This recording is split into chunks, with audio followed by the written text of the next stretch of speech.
네, 반갑습니다. 네, 반갑습니다. 서울은 지금 토요일, 네, 오후 4시 11분 지나고 있습니다. 네, 스위스에서, 그리고 모스크바에서, 일본에서 지금 들어와 주셨습니다. 네, 나머지 분들은 다 서울, 아니, 대한민국 안에 계신 걸로 그렇게 보이는데요. 네, 모두 반갑습니다, 여러분. 네. 이상도 선생님, 네, 프랑스에서도 네, 연결해 주셨네요. 네, 반갑습니다. 네. 오늘의 주제는, 제가 오늘 잡은 주제는요, 네, 이건데, 네, 비대면 수업에서, 수업 활동 구성에 관한 이야기를 오늘 하려고 합니다. 사실 작년, 네, 지금 코로나가 갑자기 와서 우리가 정상적인 수업을 못하게 되는 상황이 됐죠. 네, 지금 길어지고 있는데요. 그러다 보니까 작년에 제가 이런 비슷한 주제로 너무나 많은 특강들을 했어요. 근데 이제 주로 누구를 대상으로 했느냐 하면 현재 한국어 교육을 하고 계시는 한국어 교원들 재교육 프로그램으로 작년에 거의 제가 한 10개 지역 선생님들에게 이 비슷한 주제로, 네, 주제가 왔어요. 요청하는 주제가. 그런데 대부분 비슷한 이런 주제로 요청이 있었습니다. 그만큼 작년 한 해 전 세계에 있는 한국어 교원들이 이 비대면 수업 어떻게 해야 되는지에 대해서 고민을 많이 했고 시행착오 많이 겪었고 또 좀 더 안정적인 방법을 얻기 위해서 노력을 하셨고 그렇다는 걸 우리가 알 수 있었습니다. 네, 그래서 제가 강의를 여러 번 했는데 그걸 하면서 느낀 점은 이게 어느 날 갑자기 되는 것이 아니거든요. 네, 핵심이 이제 이거예요. 수업 활동 구성. 네, 수업 활동은 교사가 처음부터 끝까지, 그러니까 학생들을 만나는 첫 경험부터 네, 그 현장을 떠날 때까지 항상 끊임없이 고민을 하게 되는 것이 수업 활동 구성입니다. 네, 어떤 방법으로 학생들이 더 잘, 쉽고 빠르고 재미있게, 네, 아주 좋은 말이죠. 쉽고 빠르고 재미있게, 네, 한국어를 잘 하게 할 것인가, 이 부분을 정말 계속 고민을 합니다. 초보교사뿐이 아니고 현장을 알면 알수록 이 부분에 대한 고민은 점점 커집니다. 그리고 교육 경험이 많으면 이 부분에 대한 고민을 덜하게 될까? 그렇진 않습니다.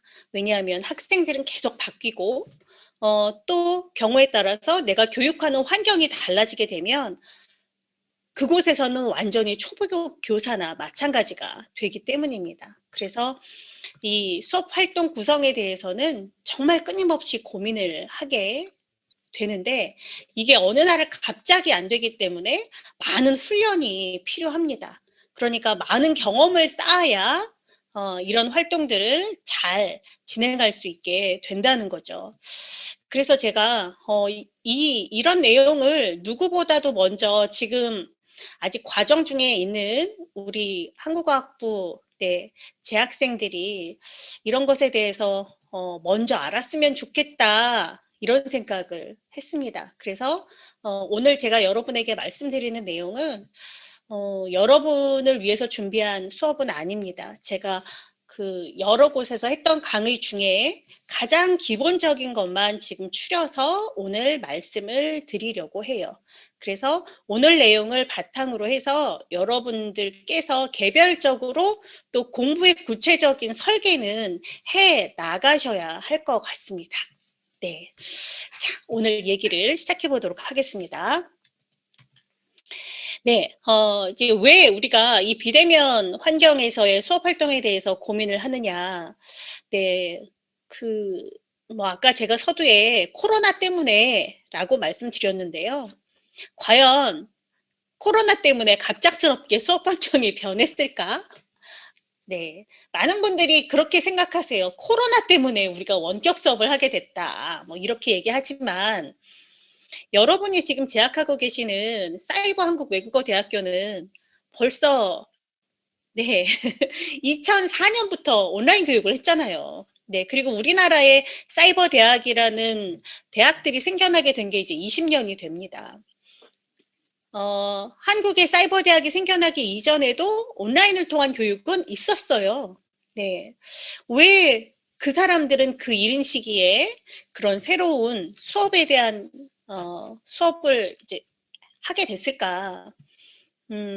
뭐 우리가 생각할 때는 갑작스럽게 수업 환경이 코로나 때문에 바뀌어서 이렇게 우리가 온라인 통한 학습을 하는 것 같지만 사실은 현장은 계속 변하고 있었습니다.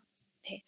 제가 2018년에 그렇죠. 2019년, 2018년, 2019년에는 또 어떤 특강을 많이 했냐면 제4차 산업혁명 시대라는 키워드의 강의 의뢰를 많이 받았어요. 그리고 그 무렵에 언론 지상에서도 뭐 4차 산업혁명 시대 어쩌고저쩌고 막 이런 얘기를 많이 들으셨을 거예요. 네. 그것과 괴를 같이 하는 현상인 거예요. 네, 그래서 이런 현상은 일어나고 있었고 방향은 이미 그런 쪽으로 가고 있었는데 코로나 사태가 생기면서 이게 전면적으로 우리 생활 속으로 들어와 버린 거죠. 네. 그래서 우리는 갑작스럽게 수업 환경이 변했다라고 하지만 사실은 그렇지 않다는 거예요. 이미 우리는 현장은 계속 변화 중에 있었어요. 그리고 그 변화의 방향에서 교실에서는 무엇을 해야 하는가, 교사들은 뭘 해야 하는가를 먼저 고민하고 실험하고 했던 선생님들이 이미 있습니다. 네. 그래서 우리는 지금 그분들이 해놓은 걸 활용해서 대처를 하고 있는 거예요. 자, 그러면 이 4차 산업혁명 시대의 도래와 함께 교육 현장이 어떻게 변화하고 있는가 크게 세 가지 측면에서 얘기해 볼 수가 있습니다. 네, 교육하면 교육이라는 것이 정상적으로 운영되기 위해서 이제 함께 해야 되는 그 요소들이 있어요. 이게 어느 하나라도 빠지면 교육이 되기가 어려운. 첫 번째가 학습자이죠. 배우려는 사람이 있어야 가르치는 활동이 진행되는 거잖아요. 그래서 첫 번째는 이 학습자에 대한 이야기를 하지 않을 수가 없습니다. 이 학습자. 네, 굉장히 중요하죠. 이 학습자. 네. 학습자가 바뀌고 있다. 이것. 그럼 학습자가 어떻게 바뀌고 있는가 우리가 알아야 되겠고요. 두 번째는 교육 환경이 변화하고 있다. 교육 환경이 어디서 어디로 어떻게 변화하고 있는가 이거 알아야 되겠고요. 학습자가 변화하고 교육 환경이 변화하니까 자연스럽게 특정한 학습 환경에서 최고의 방법으로 학습자들을 가르치는 일을 수행해야 하는 교사의 역할도 네, 바뀔 수밖에 없습니다. 이 세 가지 측면에서 우리는 교육의 변화를 바라보려고 합니다. 첫 번째예요. 학습자의 특성이 변화하고 있다. 네. 여기 지금 제가 X, Y, Z, 알파 이런 용어를 사용했습니다. 자, 이 용어는 무엇을 가리키는 말일까요? 저 X, Y, Z, 알파는 네, 아시는 분은 채팅창에 여러분의 생각을 써주세요. 네, 저 알파벳은 무엇일까요? 아, 네, 임선희 선생님 제일 먼저 하셨어요. 세대. 맞습니다. 세대예요. 네. 임 선생님은 어느 세대에 속하세요? 그럼 이제 대충 나이가 나오는데 공개하셔도 되나요? 네. 임선희 선생님. X세대세요? 아, 네. 정장경 선생님은 X세대라고 하셨고. 네.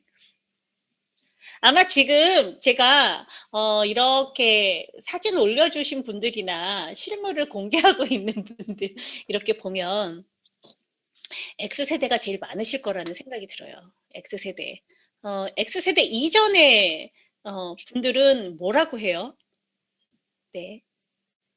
그때는 네, 베이비 부머라고 이야기했어요. 네, 베이비 붐 세대의 분들. 네, 안수철 선생님 혹시 그 세대신가요? 네, 사진만 올려주셨는데, 네, 너무나 멋진 사진 올려주셨어요. 네, 가늠이 안 돼요. X세대이신지, 그 이전 시대이신지. 네, 임설희 선생님 X세대라고 하셨고, 네, X세대, Y세대, Z세대, 알파세대.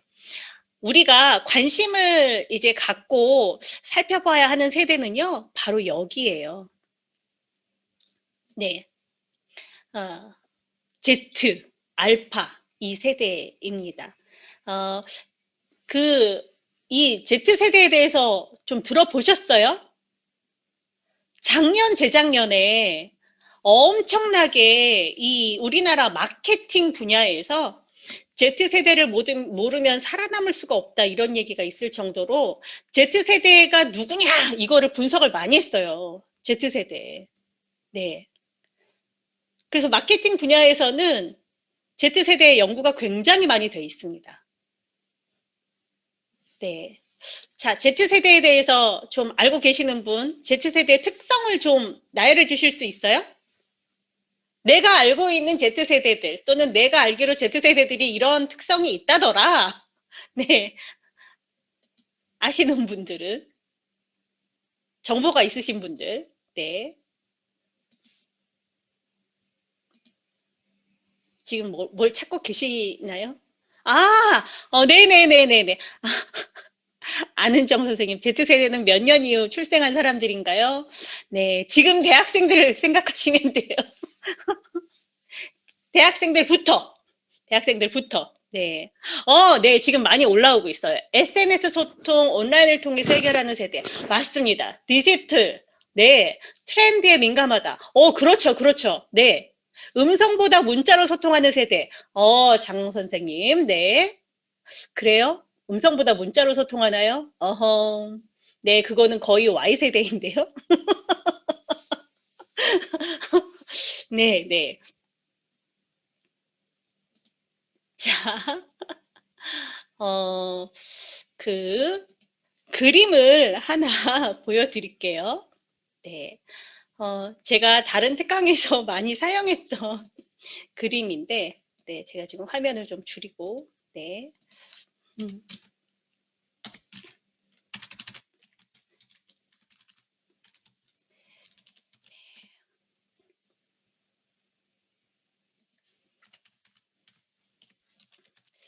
지금 말씀하신 특성이 맞아요. 맞는데요.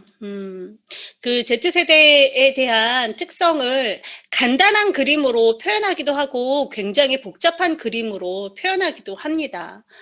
우선은 이 그림을 하나 공유를 드리고요. 네. 그러니까 지금 Z세대라고 하면 이렇게는 안 되겠다. 기준이. 네. 자, 이 그림을 제가 공유를 할게요. 네. 네. 사실은 검색해도 다 나오긴 나와요. 네. 자, 이 그림을 보시고 여기 박스에 있는 걸 보시면 도움이 될 것 같아요. 네. 지금 베이비붐 세대는 1950년에서 64년 사이 출생한 사람들, 그 다음이 X세대, 그 다음 Y세대, 밀레니얼 세대라고 하죠. 네. 그리고 Z세대는 1995년 이후에 태어난 사람들을 이야기를 합니다. 네. 그래서 이 사람들을 이르는 표현들이 있어요. 네. 아날로그 세대라고 하면 이 베이비붐 세대를 이야기해요. 그리고 X세대부터 디지털 관련한 이야기들이 나와요. 디지털. 그래서 X세대부터 디지털 이주민이라는 얘기가 나왔고, 미레니엄 세대, Y세대는 디지털 유목민이라고 해요. 유목민. 네. 다 디지털 세대인데 이게 뒤가 다릅니다. 이주민, 유목민, 그리고, 네. 제가 앞으로 관심을 가져야 된다고 말씀드린 Z세대는 디지털 네이티브라고 이야기해요. 네. 네이티브라는 말은 그냥 네, 정체성 자체가 디지털이라는 거죠. 태생적으로 디지털이다. 그런 이야기예요. 유목민은 네, 디지털을 통해서 자유롭게 왔다 갔다 할 수 있는 사람들이에요. 그러니까 온라인을 통해서 전 세계 사람들과 소통하는 그런 거죠. 디지털 이주민은 이제 디지털 아날로그 세대에서 디지털로 이주한, 그러니까 그 생활 환경이 이제 변화가 생긴 정도인 거고요. 네, 이렇게 이야기를 해요. 그 다음에 이 그림은 이 그림은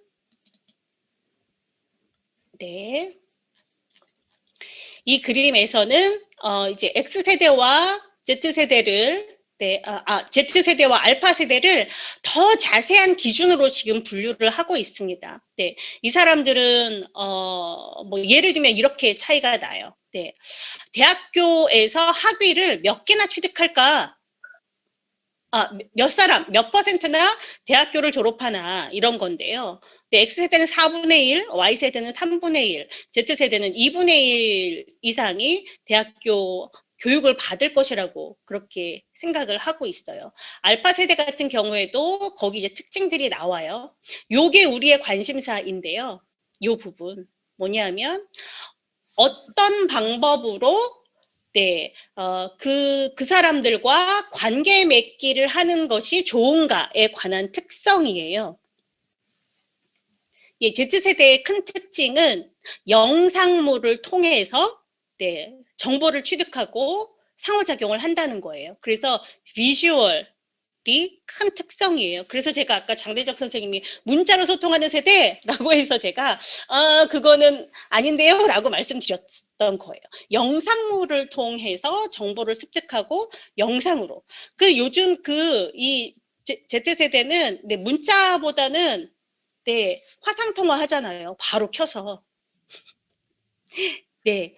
자, 이런 특성이 있습니다. 요 X세대와 Z세대에 대해서는, 여러분들께서 더 정보를 찾아보시면, 좋겠습니다. 네. 자. 이제 계속 이야기를 이어가죠. 그래서, 이전 세대와는 정말 다른 특성을 갖고 있는 그런 학습자들.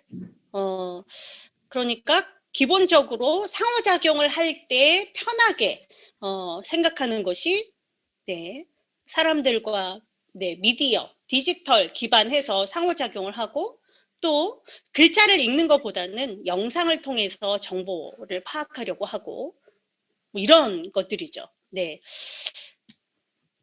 그리고 또 이제 마케팅 분야에서 이 Z세대에 대해서 이야기하는 것은요. 굉장히 온라인상에서 자기가 옳다고 생각하는 것에 대해서 사람들과 정보를 나누고, 그리고 공유하고, 또 여론을 형성하고, 이런 것들을 굉장히 좋아합니다. 그래서 마케팅 분야에서 이 사람들에 대해서 관심을 가질 수밖에 없는 게 온라인상에서 여론을 형성해 버린다는 거죠. 이 Z세대가. 그러니까 어떤 물건의 품질, 이런 것에 대해서 이 Z세대의 의견이나 이런 것 영향이 많이 있을 수밖에 없고 또 그 사람들을 잘 사용하는 마케팅 방법을 생각해야 한다는 거예요. 교육에 있어서도 그런 점이 영향을 끼치는 거죠. 그런 특성을 가지고 있는 아이들에게 어떤 방법으로 우리가 교수학습 활동을 펼쳐야 더 효율적으로 공부를 할 수 있을까? 알파 세대는 더해요. 알파 세대는 이제 Z세대도 거기 포함된다고 하는데 멀티 태스킹이 가능한 세대라고 이야기해요. 혹시 되게 자녀분들 중에 이렇게 유튜브 보면서 뭐 스마트폰 보면서 또 음악 들으면서 뭐 막 공부하는 친구들 있잖아요. 할머니들, 할아버지들이 보시면 그러죠. 뭘 그렇게 해놓고 공부가 되냐. 그래야 공부가 된다고 합니다. 그리고 한꺼번에 여러 가지 기기를 놓고 공부하면서 훨씬 효율적으로 공부를 해낸다라고 봐요. 그럼 이제 어떻게 공부를 해야 하느냐 이것에 대해서도 우리 좀 그런 능력이 없는 세대에서는 좀 이해를 하려고 노력할 필요가 있어요. 자, 그리고 두 번째는 교육 환경의 변화를 이야기합니다. 교육 환경이 어떻게 변화하고 있는가? 이 왼쪽에 있는 요 부분들이 우리에게 아주 익숙한 그런 개념들이죠. 요 왼쪽. 정형적인 학습.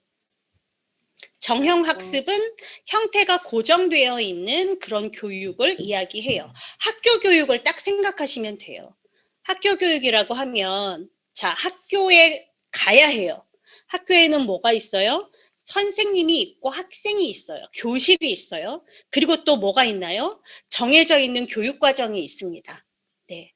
그래서 몇 학기, 학기에 몇 시간, 이 과목은 예를 들어서 1학년은 몇 시간 동안 몇 과목을 어떻게 이수를 해야 되고 이렇게 딱 정해져 있는 포멀한 그런 교육 과정이 있고 포멀한 교육 환경 안에서 교육이 진행이 되죠. 그리고 전통적인 교육은 대면 교육이었어요. 네, 대면은 얼굴을 보고 하는 교육이니까 교실에 출석하는 그런 수업이죠. 네, 그래서 우리는 교실이라는 공간을 머릿속에 생각을 합니다. 그런데 이제 교육 환경이 이런 정형적이고 대면 중심의 학교 중심의 교육에서 이제는 비정형, 비대면 그리고 언제 어디서나 공부를 할 수 있는 환경으로 바뀌고 있어요. 이 비정형 교육은 원래는 그 HRD 분야에서 논의가 먼저 됐어요. 네, 지금 뭐 직장 생활 하시는 분들 많이 계시니까 직장에서는 그 인력 자원 개발 많이 하잖아요. 직원들에 대해서도 교육 많이 시키고 왜냐하면 굉장히 중요한 자원이니까 네, 그 사람들을 어떻게 훈련시키고 어떻게 일을 잘하게 할 것인가 그런 연구를 많이 하죠. 네, 그래서 직원들에 대한 상시 재교육 굉장히 필요해요. 그래서 이제 그런 교육을 정형 교육으로는 할 수가 없으니까 HRD 분야에서 비정형 교육을 많이 이야기했는데 이런 것이 이제 그런 비즈니스 상황뿐만이 아니라 그냥 우리가 생각하는 보통 교육 그러니까 그 뭐 초중고등학교 교육 영역까지 지금 넘어왔어요. 대학 교육에서 첫 번째로 등장한 가장 많은 사람들에게 비정형 교육의 그 가능성을 보여준 게 미네르바 스쿨이에요. 미국에서 운영되는 미네르바 스쿨이라는 학교. 네, 미네르바 스쿨을 모르는 분들도 계시죠. 네, 아니면 뭐 코세라, 뭐 에덱스 이런 건 들어보셨어요? 코세라, 에덱스 아니면 테드. 네, 유튜브에서 이렇게 특강하는 그런 프로그램들 있잖아요. 짧게. 아니면 우리나라에서는 그것이 있죠. 세상을 바꾸는 세바시라는 짧은 영상물 같은 거 있잖아요. 네, 그것도 뭔가 교육시켜주죠. 네. 아무튼, 네. 그런 이제 비정형 교육에 대한 논의들이 마구 일어나고 있고, 이 비정형 교육의 효율성에 대해서 네, 이제 교육 기관에서도 많은 관심을 갖고 있는데요. 네, 우리 학교 LMS가 바뀌었잖아요, 여러분. 네, 여러분들 이제 조금 적응이 된 것 같아요. 이제 두 번째 주가 되니까. 네, 이제 학교에 전화벨이 이제 불이 나지는 않는 상태예요. 네, 지난주에는 정말 불러서 우리 전체 직원 선생님들이 정말 비상근무 체제였습니다. 네, 특히 우리 전산실 포함한 네, 그 부서에서는 정말 네, 잠을 못 주무실 정도로 대응했었어요. 네, 몇 달 전부터 준비를 했지만 역시 현실은 그거보다 더 가혹했어요. 네, 지금은 좀 안정이 된 것 같은데요. 지금 제가 보여드리는 자료가 이 비정형 교육에 대한 내용을 정리해 놓은 건데요. 핵심은 바로 이거예요. 네, 비정형 학습은 70, 20, 10의 학습 효율을 통해서 네, 학습 효율이 높은 걸로 나타났다. 그런 주장인데요. 이 70, 20, 10이 뭐냐면 여기 왼쪽에 걸 보시면 돼요. 네. 네, 안 보이실까 봐 제가 좀 크게 하면 네. 이렇게 보면 보이죠? 네. 자. 우리가 잘 알고 있는 정형적인, 네, 포멀한 전통적인 교육은 형식적인 학습이고 학습 효율이 10% 정도밖에 나지 않는다. 그런데 거기에 더해서 학습자 스스로가 상호작용할 수 있고 또 적극적인 피드백이 주어지는 그런 협업이 가능한 학습을 수행하는 경우에 학습 효율은 20%까지 높아진다. 그런데 그래서 뭐 우리가 알고 있는 여기 뭐 코칭, 뭐 멘토링 이런 것들이 네, 얘기가 됐던 거고요. 그걸 더 나아가서 네, 정말 70%의 학습 효율을 높일 수 있는 방법은 학습자 자신이 배운 것을 직접 해보면서 경험해보고 실험하고 성찰을 하는 방법으로 학습을 해 나가는 것이다. 그럴 때 학습 효율은 70%까지 높아질 수 있다. 네. 그래서 정답을 알려주는 교육 말고 네, 고민을 하게 하고 답을 찾아가게 하는 문제 해결 학습. 여기 어머니들 요즘 학원에서 우리는 그 하브르타 교육합니다. 뭐 이렇게 광고 많이 하죠. 네, 이스라엘식 교육합니다. 뭐 유대인식 교육합니다. 다 이거예요. 네. 자, 도전적인 과제를 주고 해결하게 하는 거. 뭐 성찰할 수 있는 기회를 주는 거. 여기까지 가야 학습 효율이 이렇게 높아진다. 이렇게 얘기하고 있어요. 근데 이렇게 교육이 진행되려면 형식적인 교육에서는 이걸 다 할 수가 없어요. 왜? 학습자마다 다 다르잖아요. 이 단계에 오르는 것이.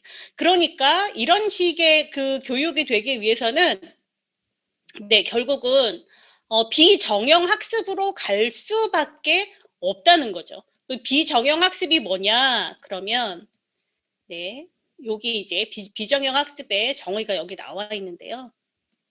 네, 비정형 학습이라고 하는 건 이걸 이야기해요.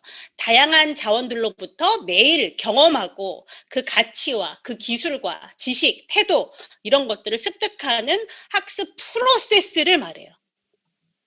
결과가 아니에요. 학습 과정이에요. 네. 그래서 학습 과정 중에 여러 가지 그 기회들을 제공을 해주는 학습 환경을 만드는 것이죠. 그래서 정형적인 학습에서는 학습 목표라는 것이 나오잖아요. 그래서 일정한 시간 동안의 이 교육 활동을 통해서 이 목표를 성취해야 돼. 딱 정해져 있어요. 그런데 이 비정형 학습은 목적을 설정하지 않아요. 왜냐하면 학습자에 따라서 성취하는 목적도 다를 수 있어요. 방향은 있어요. 방향. 우리가 무엇을 알기 위해서 이런 활동을 해야 된다. 방향은 있으나 아주 구체적인 교육 목표를 설정하지는 않아요. 그래서 경험을 통해서 학습하고 구성원들 스스로가 자기 학습을 관리해 나가도록 하는 그런 학습 네, 양상을 비정형 학습이라고 합니다. 네.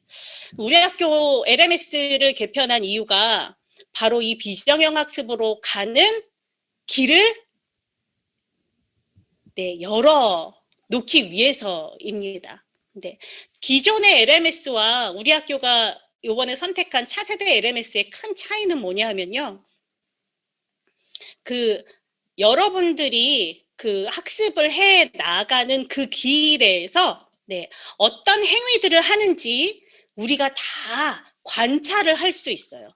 예전의 LMS는 그런 데이터 활용을 우리가 할 수 있는 구조가 아니었어요. 네, 이 비정형 학습에서 이야기하는 다양한 자원으로부터 스스로 무언가 공부를 해나가는 그 학습 이력, 네, 이런 것들이 데이터로 다 정리가 돼서 교수들과 그 교육 집단에 제공이 될 수 있는 그런 툴이에요.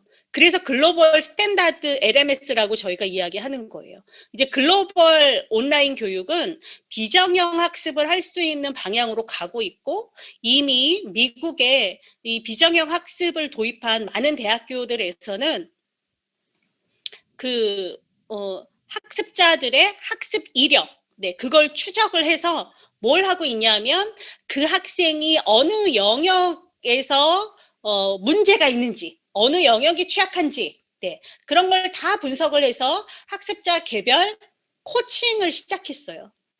개별 코칭. 네. 앞으로의 교육은 그렇게 이루어질 거거든요. 그러려면 여러분의 학습 이력 데이터가 빅데이터처럼 이렇게 네, 정리가 될 수 있어야 학교가 그런 예비를 할 수가 있습니다. 네. 그래서 이제 바뀌게 됐어요. 네. 그러니까 길게 보면 여러분의 학습이 좀 더 네, 발전적으로 가기 위해서 학교가 환경을 바꿨다. 이렇게 이해를 해주시면 될 것 같아요. 네. 자, 그래서 비정형 학습으로 가고 있어요. 네. 그리고 또 하나는 이제 면대면 수업만이 아니고 비대면을 통한 수업 활동까지도 지금 진행이 네, 되는 거죠. 네, 비대면을 통한 수업이요. 네. 그래서 이제 언제 어디서나 원하는 곳에서 수업을 할 수 있는 그런 환경이 지금 구성이 되고 있습니다. 그 다음에 이제 이렇게 변화하니까 교사의 역할도 변화하게 되는데 이전의 교사는 이거였어요. 네, 가르치는 사람인 거죠.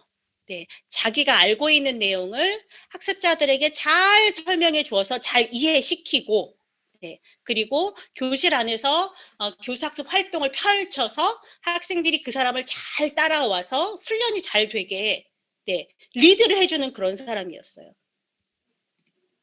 그런데 이제 지금부터 이렇게 교육 환경이 변하고 학습자들이 자기주도성을 갖추고 네, 자기의 판단에 따라서 행동에 옮기는 그런 특성을 가진 학습자들을 우리가 대하게 되면서 이제 교사의 역할도 예전처럼 자 여러분 나를 믿고 따라오세요. 네, 그럼 여러분 네 아주 훌륭하게 이 과정을 이수할 수 있고 네 학습 완성됩니다. 뭐 이런 교사가 이제 아니라는 거죠. 어떤 사람들이냐 하면 자, 내가 여러분이 공부할 수 있도록 필요한 자료를 잘 전달해 줄게요. 해보세요. 힘들 때 손을 들어주세요. 내가 도와줄게요. 네, 어려움이 있어요? 뭔지 내가 들어줄게요. 네, 정보가 필요해요? 같이 찾아봅시다. 공부하기 싫어요? 나하고 얘기 좀 해볼까요? 뭐 이런 멘토링 역할을 하는 교사가 중요해지기 시작했어요. 네. 교사의 역할이 이렇게 바뀌고 있다는 거죠. 네. 이렇게 이제 교육 환경의 큰 변화의 흐름을 지금 이야기를 하고 있습니다. 그러면 이제 왜 이런 이야기를 하느냐? 네, 온라인 교육이 이 비대면 교육이 제대로 되기 위해서는 이런 역할들이 잘 조화를 이루어서 진행이 돼야 학습 효율이 난다고 생각을 하기 때문입니다. 이제 뭐 비대면 교육인데 그냥 크게 비대면 교육이 진행되는 양상들은 이제 몇 가지가 있죠. 비대면 교육이 어떻게 진행되는가 보면 제가 이제 이렇게 온라인 교육이라고 한 이유가 있어요. 온라인 교육이라고 한 이유가. 네. 이따가 뒤에서 그 유형을 말씀드릴 텐데 아무튼 종합적으로 온라인 교육의 특성을 보면 이제 여러분이 경험하고 계시니까 누구보다 잘 아시리라고 생각이 들어요. 장점은 무척 많죠. 장점은 원하는 시간과 장소에서 공부를 할 수 있다. 지금 이렇게 실시간으로 진행되는 거 이외에는 그렇잖아요. 네, 정말 상상을 초월하는 그런 학습 환경에서 공부하시는 분들 많아요. 네, 예전에 중앙아시아 지역에 내전이 일어나고 했을 때 그때 그 지역에서 이제 공부하시는 우리 선교사 출신 선생님이 계셨는데요. 그분이 그 계시는 지역에서 온라인 학습이 안 되니까 일주일에 한 번 국경을 넘어서 이웃 나라로 가세요. 네, 국경을 넘어서 국경을 넘어서 이웃 나라로 가셔가지고 거기서 이제 공부를 하시고 넘어오세요 다시. 네, 이렇게 해서 졸업하신 분도 계셨어요. 그래서 저는 이제 그 선생님 생각할 때마다 네 무사히 네 학업을 마치실 수 있기를 다치지 않고 네 사고 나지 않고 마치실 수 있기를 제가 빌고 그랬는데 잘 무사히 졸업을 하셨고 거기도 이제 내전이 끝났어요. 네, 그런 상황입니다. 정말 어렵게 공부하시는 분들 많이 있어요. 또 학습자 수에 제한이 없어요. 사실은 네, 시스템이 받쳐주면 많은 사람들에게 동일한 내용으로 교육이 제공이 될 수 있으니까 그런 측면에서 이제 가격 경제성이 있다고 이야기하는 거예요. 하나의 컨텐츠를 투자해서 만들면 정말 무한 반복해서 엄청나게 많은 사람들에게 교육 혜택을 줄 수 있으니까 물론 이제 제작하는 데는 돈이 들지만 그만큼 투자를 하면 엄청나게 많은 분들에게 교육 혜택을 줄 수 있기 때문에 매우 경제적인 교육이다 이렇게 이야기합니다. 그래서 학교를 꼭 갈 필요가 없으니까 물리적인 이동이 필요하지 않아요. 지금 해외에서 공부하시는 것처럼. 네. 그리고 또 원거리에 있는 교수자하고 상호작용이 가능하죠. 다양한 방식을 가지고. 네, 가장 이제 기본적인 게 뭐 게시판 활동 이런 거잖아요. 그리고 또 하나는 학습 결과물이 기록으로 남아요. 기록으로 남기 때문에 그것을 이제 잘 분석을 하고 해서 학습자들의 여러 가지 어려움이나 문제점들을 파악을 하고 그것에 대처를 할 수가 있게 됩니다. 네. 그리고 학습자들은 같이 공부하는 사람들하고 네트워크를 이렇게 만들죠. 지금 우리도 이번에 뭐 우리 학부 동아리들 회장님들이 해외 계신 분들 많이 하셨잖아요. 네, 이게 이제 그 대표적인 예예요. 네, 학습자들끼리, 동료 학습자들끼리 네트워크를 형성할 수 있다. 네, 오늘도 보니까 같은 지역에 계신 분들 많이 들어오셨어요. 스위스에 계신 분들 같이 들어오셨고, 모스크바에 계신 선생님들도 같이 들어오셨고, 이게 이제 네트워크가 되기 시작했다는 거죠. 같이 공부하시는 분들까지끼리. 네, 그리고 학습의 개별화가 가능합니다. 개별화는 각자 자기의 상황에 맞추어 자기에게 필요한 공부를 완성해내는 것이 개별화예요. 개별화 교육. 네. 학습은 개별화가 완성이 돼야 하거든요. 그런데 그 정형 교육에서는 이게 어려워요. 그래서 수업할 때 선생님들이 수준이 높은 학생, 수준이 낮은 학생, 뭐 빠른 학생, 느린 학생 어디에 맞춰서 수업을 해요? 중간쯤에 맞춰서 수업을 할 수밖에 없죠. 그래서 네, 그 상위에 있는 학생이나 하위에 있는 학생이나 결과적으로는 다 소외가 될 수밖에 없어요. 왜냐하면 정해진 시간 안에 정해진 공간 안에서 교육을 수행해야 되니까 교사들은 선택의 여지가 없는 거죠. 네. 그 많은 학생들이 눈에 다 보이고 어떻게 해주고 싶으나 교사가 그런 여력이 없으니까 네, 그 중간층에 맞춰서 간다. 뭐 이렇게 되는 거잖아요. 그러나 이 온라인 학습에서는 네, 개별화 학습이 가능하다는 거죠. 여러분들의 개별적인 질문에 네, 피드백을 해줄 수 있고 질문에 답을 해줄 수 있고 또 학습자 개인도 본인이 모르는 것이 있으면 일단 강의를 멈춰놓고 뭘 찾아볼 수 있잖아요. 네, 검색도 해보고 책도 뒤져보고 하면서 자기 속도에 맞춰서 자기 문제를 해결해 나갈 수가 있습니다. 그래서 자기 나름대로의 학습 완성을 해 나갈 수가 있어요. 네.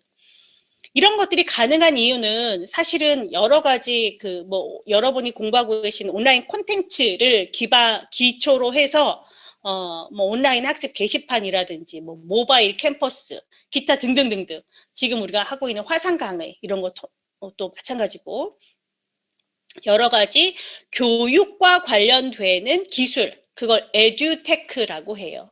에듀테크, 에듀케이션, 테크놀로지 두 단어가 합쳐진 거예요. 에듀테크라고 해요. 이 에듀테크가 발전하면서 그것에 도움을 우리가 받아서 지금 이런 교육이 가능한 거죠. 네.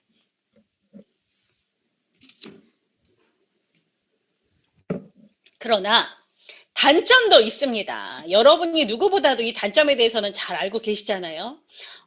쉽지 않아, 쉽지 않아. 이렇게 생각하실 거예요. 쉽지 않아요. 만만하게 볼 수가 없어요. 뭐 이런 생각 많이 하실 텐데. 자, 뭐가 쉽지 않은가? 일단은 네, 학습의 질 관리 네, 굉장히 어려워요. 학습의 질 관리는 이게 이제 교수자들도 그래요. 교수자들도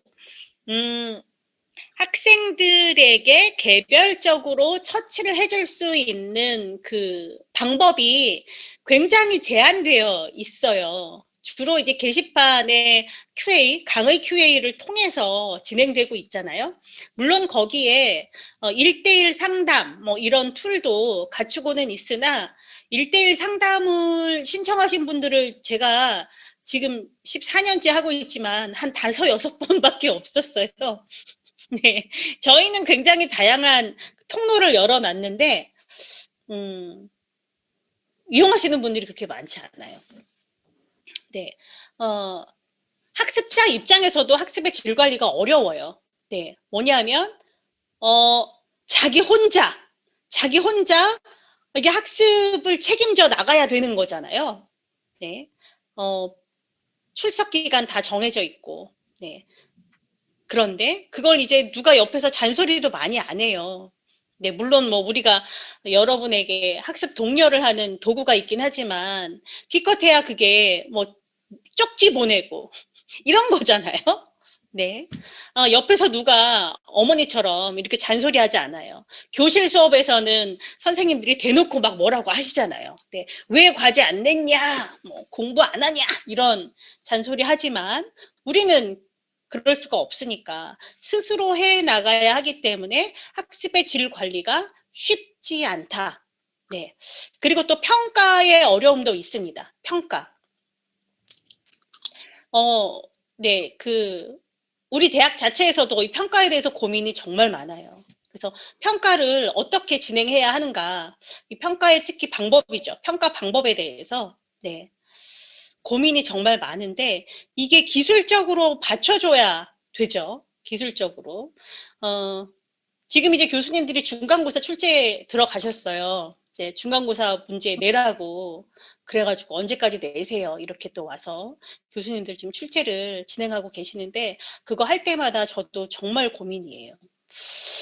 야, 이런 문제는 이거 완전 서술식으로 쓰게 해야 능력 평가가 되는데 그런데 교수님들이 많이 선택하시는 방법은 사지선다형 또는 단답식 포함 이런 거죠. 왜 그럴까요? 네, 지금 한 과목의 수강생 수를 네, 생각을 해 보십시오. 네. 200명이 넘잖아요. 200명이 넘어요. 200명이 넘는 학생들의 답안을 네, 서술형으로 해서 평가를 진행하려면 정말 엄청난 시간 투자해야 합니다. 네. 그리고 이 주관식 문제의 채점 기준을 물론 출제할 때 다 정하죠. 그러나 주관식, 서술식 채점에 관해서는 논쟁이 항상 있을 수밖에 없거든요. 네. 근데 뭐 여러분도 그러시지만 네, 성적에 엄청나게 민감하시죠? 네. 이게 대혼란이 일어날 가능성도 있어요. 우리가 실험을 안 해본 게 아니에요. 해봤다가 정말 못하겠다. 네, 이런 경험들이 교수님들이 있지요. 네. 그러다 보니 이 평가에 대해서 정말 고민을 안 할 수가 없어요. 그리고 계속 평가에 대해서 고민하고 해결하려고 해도 한계는 분명히 있는 거고요. 그러면 이제 온라인 교육 잘하는 미네르바 스쿨 같은 경우에 어떻게 하느냐? 거기는 평가를 굉장히 서술형 당연히 하고요. 토론형으로도 평가하고 하죠. 근데 우리와 차이가 뭔지 아세요? 학생 수가 엄청나게 적어요. 한 과목 수강생이 20명이 안 됩니다. 15명 정도 되고요. 내는 수업료가 네, 엄청나게 비싸요. 네. 그리고 정말 그런 거죠. 미네르바 스쿨이 성공할 수밖에 없었던 것은 온라인 교육이기 때문이 아니에요. 네. 엄청나게 우수한 학생들을 네, 엄청나게 많은 교육자들이 집중적으로 케어를 하면서 교육을 하기 때문에 성공할 수밖에 없었던 거죠. 네, 그래서 평가의 어려움이 있습니다. 네, 그거는 뭐 부인하지 않아요, 여러분. 네, 평가에. 그러다 보니까 학생들도 중도 포기하는 사람들이 굉장히 많아요. 적지 않습니다. 특히 첫 학기에. 네. 지금 오늘 특강 들으시는 분들 중에도 첫 학기이신 분들 계시죠? 네. 이제 중간고사를 보고 나면, 네, 아마 고민 많이 하실 거예요. 네. 지금 여기 20학번 선배들이 다 그랬습니다. 중간고사 보고 나면은요, 네, 이 학교를 이거 다녀야 되나, 때려쳐야 되나, 네, 생각보다 너무 어렵네. 뭐 그런 분들 다들 그러셨어요. 다들. 네, 여러분도 그런 때가 올 것이고요. 네.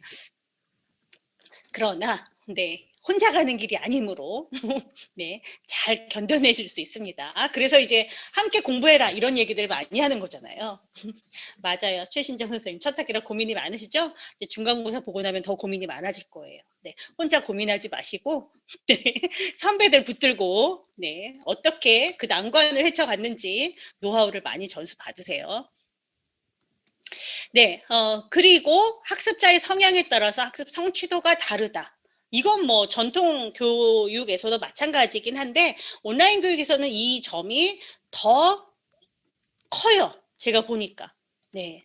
그래서 자기 주도적인 자기 관리 능력, 자기 관리를 정말 잘하는 분들은 그렇게 어렵다고 함에도 불구하고 네, 다 만점 받으시는 분들이 굉장히 많아요. 네, 특히 우리 학부 평균 학점은 엄청나게 높습니다. 네, 그래서 우리 학교 안에서 타 학부 교수님들이 그렇게 얘기하세요. 아유, 뭐 한국 학부 학생들은 다 똑똑하잖아요. 엄청나게 공부 열심히 하잖아요. 잖아요 라고 하세요. 잖아요. 그건 이미 다 알고 있고 확실할 때만 할 수 있는 얘기잖아요. 네, 모두 다 그렇게 인정하실 정도로 공부를 정말 잘하시는 분들이 많아요. 우리 학부에. 그렇지만 또 그렇지 않은 분들도 많거든요. 네. 그래서 학습 성취도가 굉장히 다양하다. 네. 제가 이제 사이버대 교수하면서 그 어려운 환경 속에서도 일하면서 조기 졸업도 하시고 성적도 엄청 좋고 그런 사람들은 도대체 어떻게 공부하나 제가 또 연구를 하지 않았겠어요? 해보면 대체로 이런 특성이 있어요. 세 가지로 정리를 하면 첫 번째, 자기 주도적인 학습 태도를 갖추고 있습니다. 네, 자기 주도적이라는 말은 스스로 문제 해결을 하려는 노력을 해요. 자, 모르는 것이 나온다. 그러면 게시판에 QA 게시판에 그냥 물어봐야지. 뚜뚜 선생님이 알려주겠지. 교수님이 답해주겠지가 아니에요. 이분들은. 네, 우선 멈춰요. 멈추고 이거 저거 막 찾아봐요. 책도 찾아보고, 내 검색도 해보고, 내 동아리에 가서도 물어보고, 그리고 이제 모르면 게시판에 글 올려서 확인하고, 네. 이렇게 자기 주도적인 학습 태도를 가지고 있어요. 질문뿐만이 아니라, 네, 자기 생활에 학교 오는 시간이 정해져 있어요. 예를 들면 어떤 분은, 네, 출근을 일찍 해서, 네, 업무 시작하기 전에 출석을 끝내는 분이 계시고요. 어떤 분은 아예 요즘은 뭐 회식이 거의 없어졌으니까 괜찮은데 업무 끝내고 퇴근을 안 해요. 네. 회사에서 다 수업 듣고 퇴근하시는 분도 계세요. 근데 그런 분들은 이제 뭐가 강점이냐면 정해진 시간에 따라서 학습을 하시고 나머지 시간에는 복습해요, 계속. 복습. 그러니까 이게 학습 결과가 달라질 수밖에 없죠. 그리고 강의록. 그게 거의 새로운 책이 돼 있어요. 학기가 끝나면. 네. 아까 말씀드린 것처럼 거기에 자기 나름대로 학습 내용을 추가하기도 하고, 네, 다시 정리하기도 하고, 그러면서 나만의 노트가 이제 완성이 되는 거죠. 한 학기가 끝나고 나면. 네. 첫 번째가 자기 주도적인 학습 태도를 갖추고 있다. 두 번째는 그와 관련되는 건데 정보 수집 능력이 뛰어나요. 네. 검색을 정말 잘해요. 검색을 잘하고 어디에 가서 이 정보를 확인해야 하는지. 네. 그리고 세 번째는 기기 활용 능력도 뛰어납니다. 기기. 그래서 뭐 컴퓨터라는 기기뿐만이 아니라 각종 소프트웨어 프로그램들 네, 이런 걸 다룰 수 있는 그런 능력도 갖추고 있더라고요. 네. 이제 온라인 교육이 성공하기 위해서는 네, 이 3박자 갖춰져 있어야 돼요. 그리고 호흡이 맞아야 합니다. 누구와 누구의 호흡이냐 하면 우선 교수자와 학습자 간에 네, 호흡이 맞아야 해요. 그래서 여러분이 적극적으로 교수자하고 소통하려고 노력을 해 주셔야 하고요. 또 두 번째는 학습자와 학습 콘텐츠. 학습 콘텐츠는 지금 여러분이 보고 계시는 강의 콘텐츠 있잖아요. 강의 콘텐츠 플러스 강의록 이런 거. 학습 자료들. 네. 학습자가 그런 콘텐츠와 상호작용을 굉장히 열심히 해야 해요. 상호작용을 열심히 한다는 건 뭐예요? 자꾸 보는 거죠. 자꾸 들어보고 만져보고 모르는 것이 있으면 찾아보고 네. 그런 활동들을 열심히 할 때 교육이 성과가 있었어요. 자, 그러면 이제 본격적으로 비대면 수업으로 들어가 보면요. 네, 이 비대면 수업 안에 앞에서 이야기했던 그런 교육 환경의 변화 양상, 온라인 학습의 특성 이런 것들이 모두가 들어가 있습니다. 모두가. 네. 우선 이제 비대면 수업의 수업 활동 구성할 때, 네. 수업 활동의 구성에서 제일 중요한 건 뭐냐 하면, 네. 이거예요. 수업에 대해서 이해를 하고 있어야 되는 거죠. 수업. 수업은 어떻게 구성되는가를 먼저 이해하셔야 돼요. 네. 수업은 정해진 목적이 있는 만남이에요. 네, 정해진 목적이 있어요. 구체적으로 뭐예요? 그걸 학습 목표라고 하죠. 학습자에게는 학습 목표이고 교사에게는 교수 목적이에요. 그래서 우리는 두 개를 합쳐서 교수 학습 목표라고 해요. 학생은 공부의 목표, 교사는 가르치는 일의 목표. 목표 설정이 딱 돼 있어요. 교재를 보면 단원마다 거기 학습 목표 이렇게 나와 있죠? 그거예요.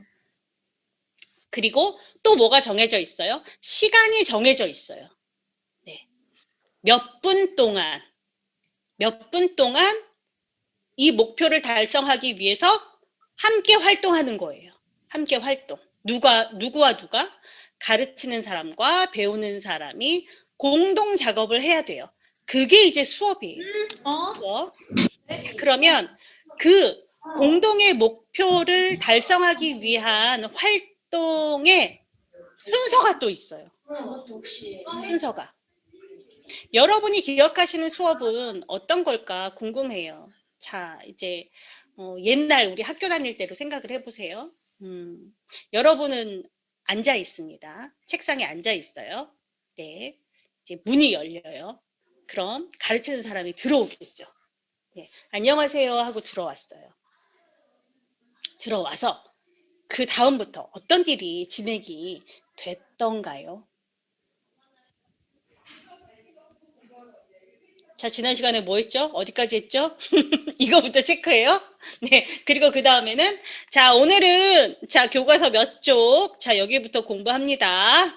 하고 이렇게 시작을 했겠죠. 많은 우리 기억 속에 수업의 시작은 그랬을 거예요. 자, 그리고 선생님이 읽히기도 하고, 네. 설명을 쫙 해주시고, 네. 연습 문제도 풀고, 막 그러면서 진행이 됐을 거라고요. 네. 거기에 수업의 단계가 있어요. 수업의 단계. 수업의 단계를 크게 두 단계로 나누면 네, 이해 단계와 사용 단계 이렇게 나눕니다. 이해 단계라고 하면 뭐냐 하면 그날 배워야 되는 학습 목표가 도대체 무엇인지를 아는 단계예요. 아는 단계. 그래서 보통 교사가 정보 전달을 하죠. 자, 오늘은 투부정사에 대해서 공부하겠습니다. 그러면 그게 학습 목표인 거고요. 자, 오늘은 여러분, 네, 아서, 어서, 여서를 공부할 거예요. 한국어 수업이라면 이렇게 얘기할 수도 있겠죠. 네, 오늘은 자, 어떤 사람이 여러분에게 왜? 라고 질문했는데 그 왜? 라는 질문에 대답을 할 수 있는 표현을 공부할 거예요. 이것도 학습 목표라고 할 수가 있어요.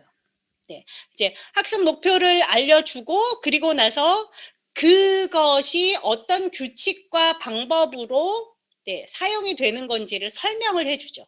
그래서 이해 단계는 보통 교사가 정보 전달을 해주는 그런 단계입니다. 혹시 한국어 수업의 단계를 지금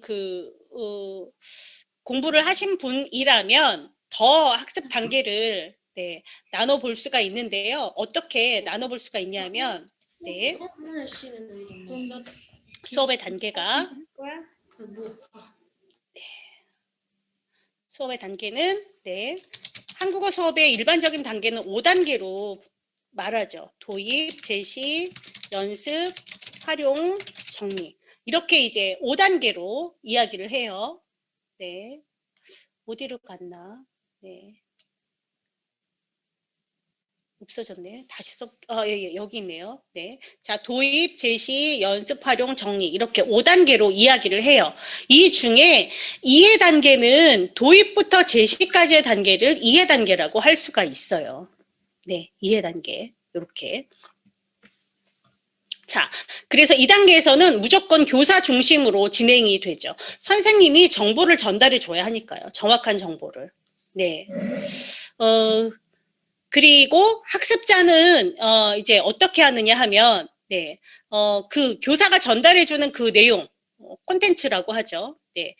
이걸 통해서 학습자들은 열심히 자기가 이해하려고 많이 노력을 해야 할 거예요. 네. 선생님이 설명해 주신 내용이 도대체 뭔가, 네. 그 규칙은 어떻게 사용하는 건가 스스로 이해를 하고 네, 무한 반복 학습을 통해서 이제 자기 걸로 만드는 그런 활동을 하려고 하죠.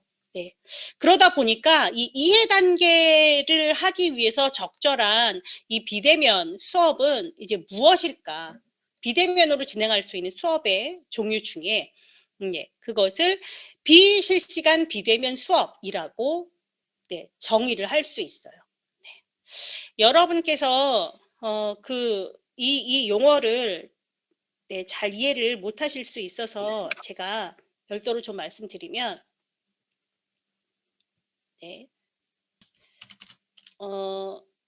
비대면 네, 수업 환경.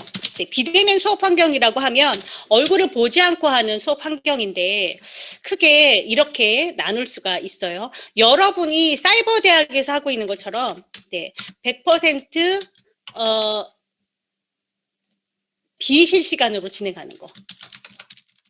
비실시간으로 진행하는 방법이 있죠. 네, 그걸 다른 용어로는 또 요즘 뭐라고 하냐면 네, VOD 학습형이라고 이야기해요. VOD 학습형. VOD는 네, 비디오로 제작되어 있는 영상물을 이야기해요. 비디오로 제작되어 있는 영상물. 네. 그리고 두 번째 방법은 네, 지금 우리가 하고 있는 것처럼 이렇게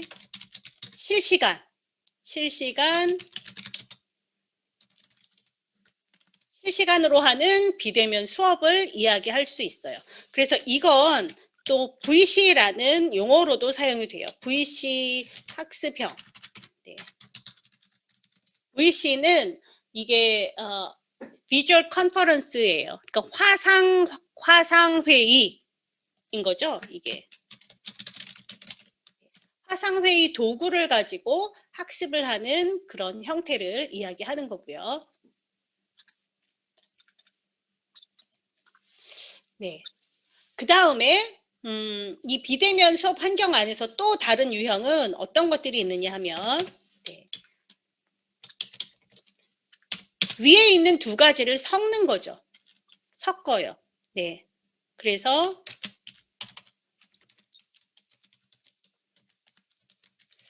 네, 블렌디드 러닝으로 해요. 비실시간에서도. 그 여러분이 이전에 알고 있던 이 블렌디드 러닝은 이런 거였어요. 뭐였냐면 네, 면대면 수업하고 대면 수업 네, 대면 수업과 온라인 수업을 섞어서 하는 거였는데요. 지금 여기 비대면 수업에서 이야기하는 블렌디드의 유형은 네, VOD 수업하고 네, VC 수업하고 섞어서 하는 형태를 이야기해요. 네. 예를 들면 이런 거죠. 학생이 만들어져 있는 교육용 컨텐츠로 공부를 하고 나서 뒤이어서 화상회의 도구를 통해서 선생님과 학생들이 다 같이 만나서 활동을 하는 거. 네. 이것도 일종의 블렌디드 러닝 유형에 들어가요. 이 비대면 수업 활동에서 할 수 있는 그런 방식인 거죠. 네. 우선 이렇게 비대면 수업 환경에서 할 수 있는 비대면 수업 방식에 대해서 정리를 합니다. 네, 그리고 다시 아까 그 자료로 넘어갈게요. 네. 자, 그래서 이해 활동은 사실은 학생과 학습자가 실시간으로 만나는 것보다는 비실시간으로 만나서 공부하는 것이 훨씬 학습자의 개별화 학습을 하는데 유리하다고 보는 거예요. 네. 그래서 이해 활동이 주가 되는 수업은 굳이 화상 강의처럼 실시간으로 할 필요가 없다. 물론 그렇게도 진행할 수 있지만 이것이 더 효율적이다라고 보는 거예요. 네. 그리고 이제 사용을 해보는 단계. 사용을 해보는 단계라고 하면 아까 5단계의 수업 단계에서는 연습, 활용 이 부분이 되겠죠. 연습 활동과 활용 활동이 진행되는 단계. 네. 여기에서 제일 중요한 건 뭐냐면 학습자가 스스로 직접 사용을 해보는 경험을 하는 것이 제일 중요해요. 네. 문장을 만들어 보거나 발음을 해보거나 대화를 해보거나 하는 이런 활동들이 즉 언어 수업에서는 배운 표현을 내가 사용을 해보는 경험을 이 단계에서 해야 사용하는 능력을 강화할 수 있기 때문에 이 사용이 중요해지고요. 네. 학습자 중심으로 활동이 진행될 수밖에 없죠. 네. 여기서 제일 중요한 건 학습자와 교수자 그리고 학습자와 학습자 간의 상호작용이 굉장히 중요합니다. 네. 그래서 서로 대화를 나누고 서로 질문과 대답을 하고 서로 코멘트를 해주고 이런 활동들이 매우 중요하고요. 또 하나는 학습자에게 성취감을 줄 수 있어야 해요. 성취감은 내가 했네, 맞았다. 내가 말을 만들어냈네. 내가 한 말을 선생님이 알아듣네. 내가 한 질문을 친구가 알아듣고 그거에 맞는 대답을 해줬네.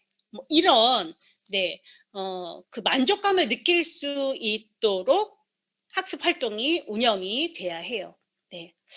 그러면서 바로 실제감을 느낄 수 있죠. 실제감이라고 하는 것은 이 비대면 수업에서 굉장히 중요해요. 네. 실제감. 실제감은 내가 살아있구나라는 느낌이에요. 내가 살아있구나. 나 지금 여기 있구나. 이런 거요. 네. 여러분도 지금 여기 이 화면에 참가자들 얼굴을 이렇게 띄워놓고 보세요. 네. 얼굴을 이렇게 보여주니까, 어머, 내가 이 사람들하고 지금 이 시간에 함께하고 있구나. 이런 걸 더 느끼시죠? 네. 만약에 우리가 마이크를 끄지 않고 이렇게 서로 대화를 나눈다면 실제 내가 이 자리에 있다라는 느낌을 더 많이 갖겠죠. 근데 지금 우리가 사람이 많으니까 그걸 대신해서 지금 뭘 사용하고 있는 거예요? 채팅. 네. 네. 자, 이 채팅을 하면서도, 이 사람들이 지금, 어머, 듣고 있네. 네. 지금 살아있네. 참여하고 있네. 라는 걸 지금 우리가 확인을 하고 있는 거죠? 네. 그 느낌이 바로 실제감이에요. 이 온라인 수업에서는 실제감을 느낄 수 있도록 해 주셔야 돼요. 그런 의미에서는 이제 우리 학교가 그 VOD 형태로 대부분의 강의를 하고 있으니까 여기에서는 제한점이 좀 있죠. 네, 실시간으로 우리가 상호작용을 안 하니까. 그래서 요번에 그 LMS 개편하면서 그 모든 주차별, 차시별 강의에 화상 강의가 가능하도록 다 시스템을 넣어놨어요. 넣어놔서 저도 지난주에 처음 사용해 봤거든요. 한국어 교육학개론 수업에서. 네. 안은정 선생님 그때 왔었죠. 네. 네, 여기 지금 그때 오셨던 분들 많이 지금 계세요, 여기. 네. 그러면서 조금 더 우리가 실제감을 가지고 공부를 할 수 있도록 환경을 지금 만들어 가고 있는 거예요. 네. 자, 그런데 이제 이런 활동은 사실은 교실에서도 할 수 있고 교실 밖에서도 할 수가 있잖아요. 이 사용의 활동은. 그래서 그 이제 아까 말씀드린 면대면 수업과 그 비대면 수업의 블렌디드 러닝에서는 대부분 이렇게 해요. 자, VOD 통해서 그 문법 이해를 하고 오세요. 혼자 이제 문법 공부를 하고 오게 해요. 그 다음에 교실에 오면 선생님하고 열심히 사용하는 연습을 시켜요. 네.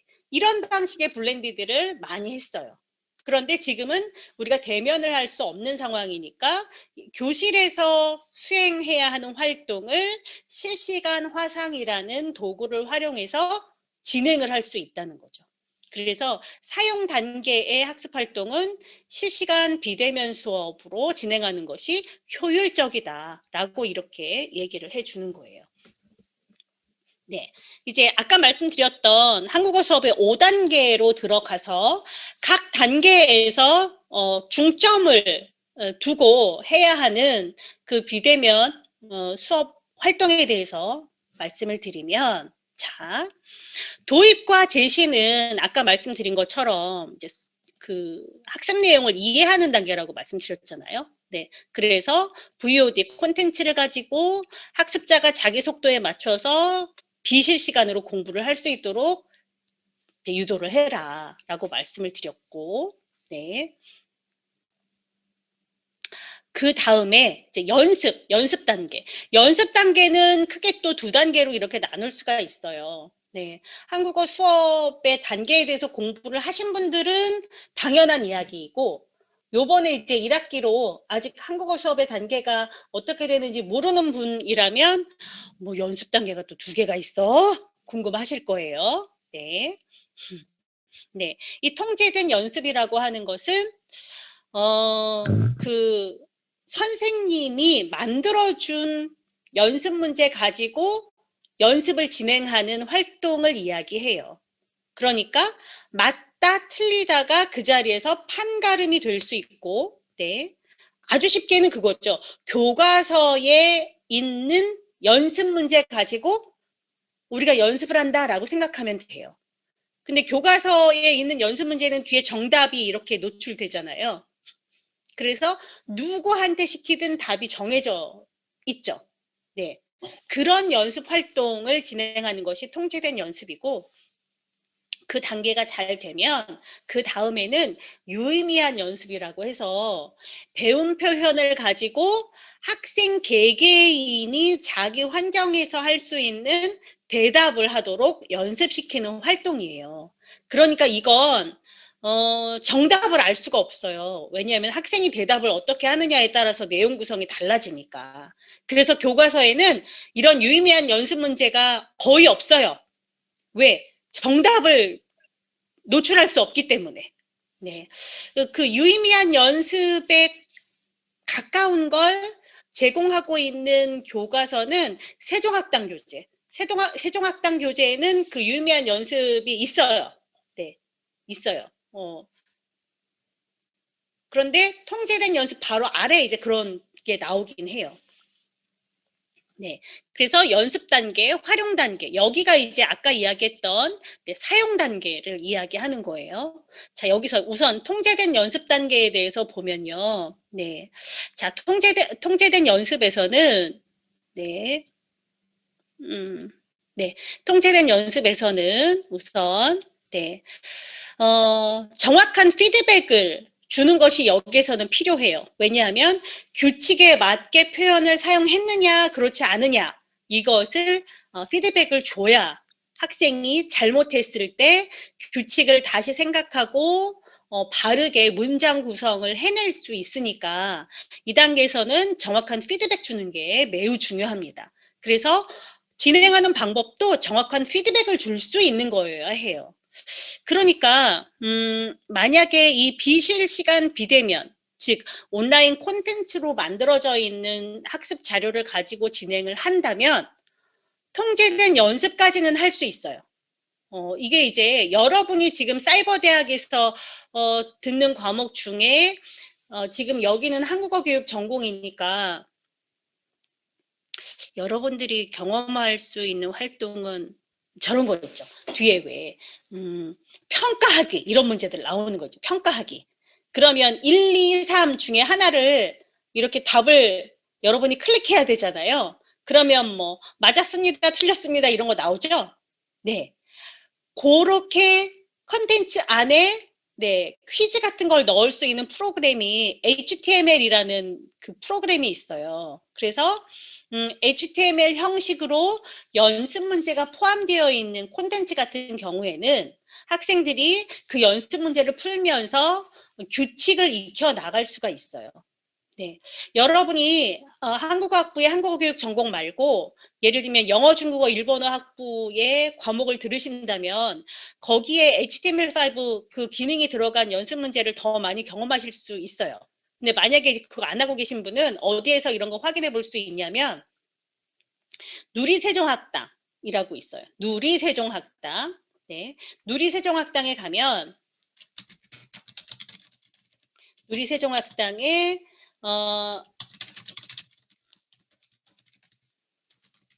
네, 네, 세종한국어라는 온라인 컨텐츠가 있어요, 여러분. 네, 그걸 해보세요. 여러분이 학생인 것처럼. 그러면 거기에 네, 연습 문제들이 많이 있는데 그 연습 문제가 바로 이 HTML 요즘은 이제 HTML5예요. 거기 그 형식에 맞춰서 연습 문제가 구성되어 있어요.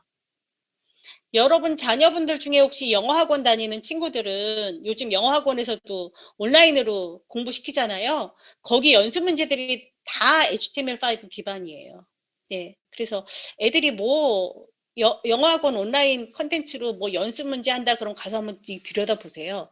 그럼 이렇게 마우스를 클릭하면 뭐 띵땡 뭐 엑셀런트 이러면서 축하도 해주고 막 그런 거 있어요. 네, 그런 것들이 모두 다 이런 연습 문제 활동들이에요. 그래서 비대면으로도 이런 게 있는 거는 할 수 있는 거죠. 근데 이걸 선생님들이 만드시려면 이제 특정 이따가 소개드릴 몇 가지 프로그램을 통해서도 만들 수 있어요. 이미 설계가 돼 있는 그 앱 프로그램 같은 걸 선생님들이 사용하면 만들 수는 있어요. 네. 그리고 그거 말고는 이제 지금 우리 하는 것처럼 이렇게 화상으로 실시간으로 진행을 하는 거죠. 그래서 선생님이 질문하고 학생이 대답하고 뭐 이렇게 훈련을 시키는 방법으로 진행할 수가 있습니다. 유의미 연습은 이 HTML5로 할 수가 없잖아요. 네, 왜냐하면 정답 체크를 우리가 피드백을 미리 설계할 수가 없으니까. 이건 답을 미리 설계를 해놔야 되는 거라서 네, 이 유의미 연습은 아까 말씀드린 것처럼 학생 개개인의 자기 경험에 바탕하고 이야기를 해야 되는 거니까 답을 우리가 알 수 없잖아요. 그래서 이렇게 설계할 수가 없어요. 설계할 수 없으니까 이런 유의미 연습부터는 실시간 비대면을 통해서 활동을 진행하는 것이 맞죠. 네.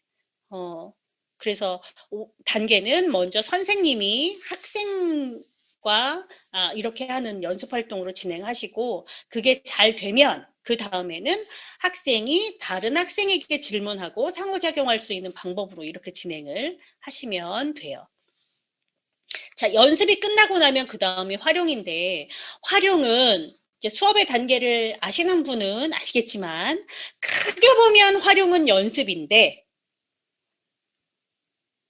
정확히 보면 네, 이 활용은 왜 활용이냐 이름이 실제 환경인 것처럼 한번 써보세요. 이게 의도거든요.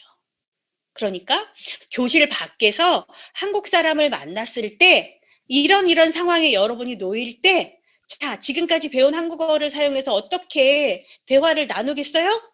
한번 해봅시다. 이거예요. 그게 바로 활용이에요. 네. 그래서 이 활용은 학생들이 자기 표현을 해야 하거든요. 네. 자기 표현을 해야 돼요.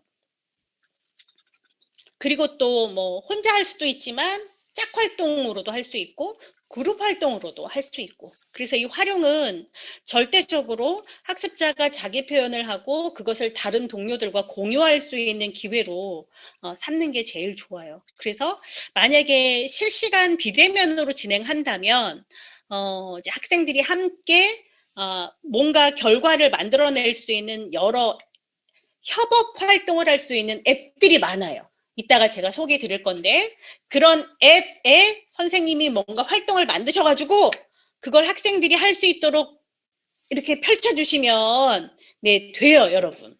지금 저게 무슨 소린가 하실 거예요. 네, 요건 나중에 기회가 있으면 제가 또 앱을 통해서, 다양한 앱을 통해서 학생들하고 상호작용하는 활동을 진행하는 걸 따로 해드리도록 할게요. 아무튼 이따가 제가 앱은 소개해 드릴 거예요. 그리고 두 번째는 비실시간 비대면으로도 할 수 있어요. 어떻게 하느냐 하면 선생님들이 학생들에게 자, 여러분이 생각한 것을 글로 쓰거나 아니면 화면 녹화를 해서 영상으로 제작을 해서 우리 반 채널에 공유해 주세요 라고 할 수도 있어요. 네. 그럼 학생들이 자기가 지금까지 배워서 알고 있는 다양한 한국어 표현들 사용해서 자기 이야기를 자기 글을 쓰든지 자기 말하는 영상을 찍든지 해서 함께 공유하는 그런 활동인 거죠. 그리고 이제 마지막 정리 단계에서는 대부분은 평가를 진행해요. 평가. 배운 거를 잘 알고 있는지 모르는지. 네. 이것도 온라인 평가 도구들이 있어요. 네, 그걸 사용해서 선생님들이 진행할 수는 있습니다. 자, 지금부터 이제 도구들을 좀 설명을 드리려고 하는데요. 네, 비대면 수업을 할 때 사용할 수 있는 도구들이에요. 근데 제가 지금 수업을 하면서 보니 이 비대면 활동에 대해서 경험이 있는 분들이 오늘 지금 이 자리에 오신 분들은 많지 않으신 것 같아요. 그래서 제가 소개해드리는 여러 가지 것들이 매우 충격일 수도 있을 것 같다. 그런 생각이 들어요. 그리고 이게 도대체 뭐 하는 건지 모르겠다 하시는 분들이 더 많을 것 같아서 네, 약간 걱정이 되긴 하는데 아무튼 이러이러한 도구들이 있어요. 그걸 실제로 많은 선생님들이 지금 사용을 하고 계시고 특히 작년, 올해 비대면으로 한국어 수업을 하시는 선생님들께서는 이제 달인이 되어가고 있습니다. 네, 이런 도구 사용에. 네, 그러니까 우리도 이제 대비를 해야 되겠죠? 네, 첫 번째는요. 학습 관리 시스템이 필요해요. 여러분 공부하실 때 지금 요번에 LMS 개편됐어요 막 이런 얘기 했잖아요. 그런 것처럼 여러분이 만약에 비대면으로 한국어 수업을 진행하신다면 학생들이 들어와서 선생님과 함께 상호작용하면서 뭔가 자료를 공유받고 할 수 있는 공간이 필요해요. 네, 그것을 학습관리 시스템이라고 하고 여러분이 알고 있는 것처럼 LMS라고 해요. 근데 이제 여러분은 LMS를 따로 구매하거나 하실 수 없으니까 일반인들을 위해서 공개되어 있는 그런 이제 그 LMS들이 있어요. 대표적인 가장 많은 선생님들이 사용하고 계시는 게 이거예요. 구글 클래스룸. 네, 구글 프로그램에 가시면 클래스룸이 있어요. 네, 이게 이제 LMS거든요. 그 다음에 무들이나 블랙보드, 캔버스 이런 것들 사용하시면 돼요. 근데 보니까 그리고 또 저것도 돼요. 뭐냐 하면 네, 웹엑스, 팀스 지금 MS에서 네, 제공하는 네, 팀스도 이게 LMS 기능이 있습니다. 그래서 구글 계정이 있으신 분은 구글 클래스룸 사용하시면 되고요. MS 계정이 있으신 분은 팀스 사용하시면 돼요. 네. 나머지 무들이나 블랙보드는 이제 이것도 사용 방법을 조금 익히면 네, 다 글로벌 스탠다드이기 때문에 다 대동소이해요. 대동소이한데 아무튼 이런 것들이 있습니다. 한국에서 지금 제일 많은 선생님들이 사용하고 계시는 건 구글 클래스룸, MS 팀스 이 두 가지예요. 네. 그다음 이걸 이제 설치를 하시면 뭐가 좋으냐면 그 안에 학습 자료들을 선생님들이 올리고 학생들에게 배포를 쉽게 할 수가 있어요. 그리고 학생들 과제도 이쪽을 통해서 받을 수가 있고 그다음 평가도 여기서 진행할 수가 있고 그러니까 작은 학교를 하나 만든다고 생각하시면 돼요. 작은 온라인 학교가 만들어진다 이렇게 생각하시면 되고요. 그 다음에 이제 교육 자료를 기존에 있는 걸 사용할 수도 있어요. 제가 오늘 소개해드린 누리세종학당 여기 들어가면 엄청나게 많은 아주 좋은 온라인 학습 콘텐츠들이 있습니다. 한국어 교육 관련한 거는. 네, 그런 걸 사용하셔도 돼요, 여러분이. 네, 학생들하고 공유하는 거죠. 이거 공부하고 오세요. 뭐 이렇게 사용하실 수도 있어요. 그런데 항상 모든 선생님들은 모든 기존의 교육 자료를 만족하지 못하세요. 네, 우리 학생들하고 안 맞아요. 뭐 특히 해외에 계신 분들은 이게 구동이 잘 안 돼요. 뭐 이런 또는 원어 지원이 안 돼요. 네, 그러니까 학생들 모국어로 지원이 안 돼요. 뭐 이런 어려움이 있으니까 선생님들이 또 본인들에게 맞는 방식으로 만들어서 사용하시려고 하거든요. 그럼 이제 강의 동영상을 촬영을 하셔야 돼요. 네, 강의 동영상 촬영하는 프로그램들도 굉장히 많이 나와 있어요. 근데 이 중에 한국에서 선생님들이 제일 많이 사용하시는 것이 오비 스튜디오라고 하는 프로그램이에요. 이건 편집도 굉장히 쉬워요. 네, 이 프로그램 하고 그리고 작년에 세계적으로 제일 많이 사용됐던 것은 이거예요. 스크린캐스티파이라는 프로그램이에요. 네, 그리고 뭐 이것처럼 글로벌은 아니지만 오캠이나 반디캠이나 곰캠 이런 것도 국내에서는 선생님들이 많이 사용하세요. 네, 이런 게 있고 그다음 지금 우리가 쓰고 있는 이 줌이나 뭐 웹엑스 그리고 구글 미트 이런 화상 도구들도 사실은 그 녹화 기능이 있어요. 녹화를 할 수 있어요. 그런 것도. 네, 그래서 이런 걸 사용하셔도 됩니다. 그리고 이제 수업에서 사용할 보조자료 제작을 할 수 있는 이거 모두 다 네, 프로그램들인데요. 뭐 앱이라고 해도 돼요. 네. 어학학습을 위해서는 퀴즐렛이라는 프로그램을 선생님들이 제일 많이 사용하세요. 네. 해외에 계신 분들은 퀴즐렛 이미 사용 많이 하시죠? 네. 퀴즐렛이 무엇인고 하면 그냥 한번 검색해서 들어가 보시면 네, 됩니다. 네. 그 다음에 각종 연습 문제, 문법 연습 문제, 뭐 단어 연습 문제 이런 거를 그 제작을 할 때 많이 사용하는 프로그램들인데요. 이게 다 그 해외 업체들이 만든 것이라서 한국어 지원이 되는 것도 있고 안 되는 것도 있어요. 근데 그 영어를 잘 못하셔도 이 회사들이 다 글로벌 회사들이기 때문에 누구나 직관적으로 사용할 수 있도록 만들거든요. 네, 사용법이 그리 어렵지 않아요. 네, 그래서 고포머티브 이거 제일 많이 사용해요. 일본에서도 많이 사용하고 한국에서도 많이 사용하고 그 다음에 북 위챗이라는 프로그램도 있어요. 앳퍼즐이라는 것도 있고 네, 그 다음에 여기에 네, 네 하나 더 이제 아주 반갑게 네, 우리나라 기업체가 만든 프로그램이 있는데요. 뭐더라? 뭐더라? 갑자기 생각이 안 나네. 네, 제가 이따 생각나면 말씀드릴게요. 네, 네, 이런 프로그램이 있고 또 하나는 아까 이제 학생들하고 상호작용해야 된다고 카웃이요. 네. 뭐 카웃도 있죠. 네, 여기 카웃 나옵니다. 네, 이제 교사와 학습자, 그 다음에 학습자와 학습자 간의 상호작용을 할 수 있는 그런 툴들이 있어요. 네, 그런 툴들이 있는데요. 네, 여기 이제 선생님들이 많이 사용하시는 게 카훗, 네, 성 선생님, 네, 카훗 사용 많이 하시나 봐요.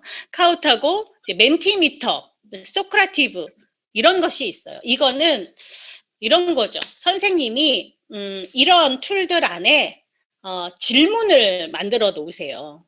아니면 퀴즈를 만드시고 학생들한테 접속할 수 있는 번호를 이렇게 주시고 그걸 뭐 카톡으로 공유하셔도 되고 아니면 클래스룸에 공유하셔도 되고 이렇게 학생들에게 알리면 학생들이 요즘은 다 스마트폰이 있잖아요. 이렇게 스마트폰. 그럼 스마트폰에서 그걸 클릭해서 그냥 바로 그 우리 활동하는 그 게임 안으로 들어오는 거예요. 그래서 첫 번째 질문, 자, 여러분 답을 하세요. 그러면 학생들이 이제 거기에 뭐 1번, 2번, 3번 중에 답을 딱 누르면 실시간으로 그게 다 확인이 되는 거예요. 그래서 와, 우리 반 학생 30명이 다 답을 했네요. 틀린 사람 1명, 누가 틀렸나 뭐 이렇게 보고 그런 실시간으로 상호작용을 할 수 있는 그런 툴들입니다. 네, 설문조사도 가능하고 뭐 그런 네, 퀴즈도 가능하고 그다음 공부하고 나서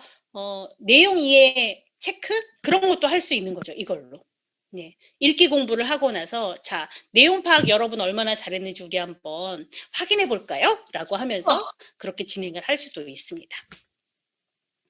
그 다음에 쓰기 활동 같은 거 할 때 그 왜 롤링 페이퍼 같은 거 하신 일이 있죠. 여러분 경험도 종이 하나에 이렇게 뭐 예를 들면 그 학기 말에 자, 우리 반 선생님들하고 친구들한테 우리 한마디씩 하자라고 하면서 종이 막 돌려가지고 모든 학생들이 글 쓰고 이런 거 했었잖아요. 네, 이게 그 협업이죠. 협동 쓰기잖아요. 협업 쓰기. 그런 것처럼 모든 학생들이 한 공간에 들어와서 같이 글을 쓰고 자기 생각을 나누고 할 수 있는 도구들이 또 있어요. 네. 이 구글 프로그램 중에 구글 독스. 네. 이 프로그램은 역시 그 주소를 공유하면 그 주소를 가지고 있는 모든 사람들이 하나의 문서에 들어와서 공동 작업을 할 수 있어요. 네. 그러니까 종이 한 장에 많은 학생들이 같이 글을 쓸 수 있는 거고요. 네, 패들렛이라고 하는 도구는 사실은 기능이 굉장히 여러 가지예요. 뭐 패들렛이라고 하는 도구 지금 이 시점에 2021년 지금 3월에 가장 많은 선생님들이 사용하고 있는 도구예요. 이 패들렛. 왜냐하면 기능이 굉장히 다양하기 때문에 그래요. 그 다음에 네, 구글에 있는 뭐 젠보드 같은 것도 네, 그런 협업 쓰기 이런 걸 하는데 쓸 수 있고요. 네. 그 다음 학생들이 이제 자기 활용 활동에서 많이 쓸 수 있는 건데요. 네. 아까 활용 활동에서 자기 생각을 영상으로 찍어서 공유하자 그런 이야기 했었잖아요. 네, 플립그리드라고 하는 프로그램이 있어요. 플립그리드. 이것도 스마트폰으로 바로 할 수 있는 건데 플립그리드에 접속을 하면 그냥 자기 스마트폰에서 그 여러분 뭐 전화, 영상 통화하는 것처럼 네, 그 자기 모습을 이렇게 말하는 모습을 찍는 거죠. 그래서 바로 엔터를 치면 플립그리드라고 하는 그 프로그램 안에 다 공유가 돼요. 그러면 내 반 친구들이 선생님부터 친구들까지 그걸 다 볼 수 있어요. 보고 거기에 커멘트를 해줄 수 있어요. 와, 멋지다. 잘했어. 또는 뭐, 너는 이 문제에 대해서 그렇게 생각하는구나. 나는 좀 생각이 다른데, 그런데 너 이야기 중에 이러이러한 건 너무너무 좋은 이야기였어. 뭐 이런 식으로 피드백을 주고받을 수가 있고 또 동료 평가를 할 수도 있어요. 자, 친구들 거 다 보고 여러분 네, 별을 주세요 라고 하면서 네, 그 동료 평가도 할 수 있는 그런 도구예요. 여기 이제 쓰기 결과물 뭐 패들렛 말씀드렸고 그 다음에 이런 이제 결과물 공유를 인스타그램이나 페이스북 그룹을 만들어서 하기도 해요. 페이스북에 이제 우리 반만의, 우리 학생들하고 나만의 공간을 만드는 거죠. 그래서 그 안에서 공유를 하기도 하고, 그 다음 아까 이제 정리 단계에서 학습 평가 말씀드렸는데 구글 프로그램 중에 설문지 프로그램이 있어요. 구글 설문지 가지고 시험 문제 얼마든지 만들어서 아까 구글 클래스룸 거기서 시험 온라인으로 볼 수도 있고요. 네, 에듀퍼즐이라고 아까 그 연습 문제 만드는 도구 거기에서도 네, 이 평가 문제를 온라인으로 만드실 수 있어요. 연습 문제 만드는 도구인 고포머티브 여기에서도 네, 온라인 평가 진행하실 수가 있습니다. 이렇게 제가 이제 여러분이 뭐 아는 프로그램도 있고 네, 모르는 프로그램도 있고 네, 지금 말씀드렸는데 네, 어머, 난 정말 오늘 너무 머리가 아프다. 네, 정말 모르는 것도 오늘 처음 배웠고 이거 어떻게 해야 되지? 그러실 거예요. 네.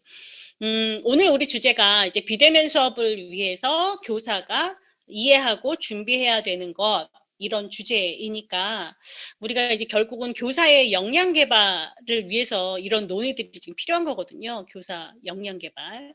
네.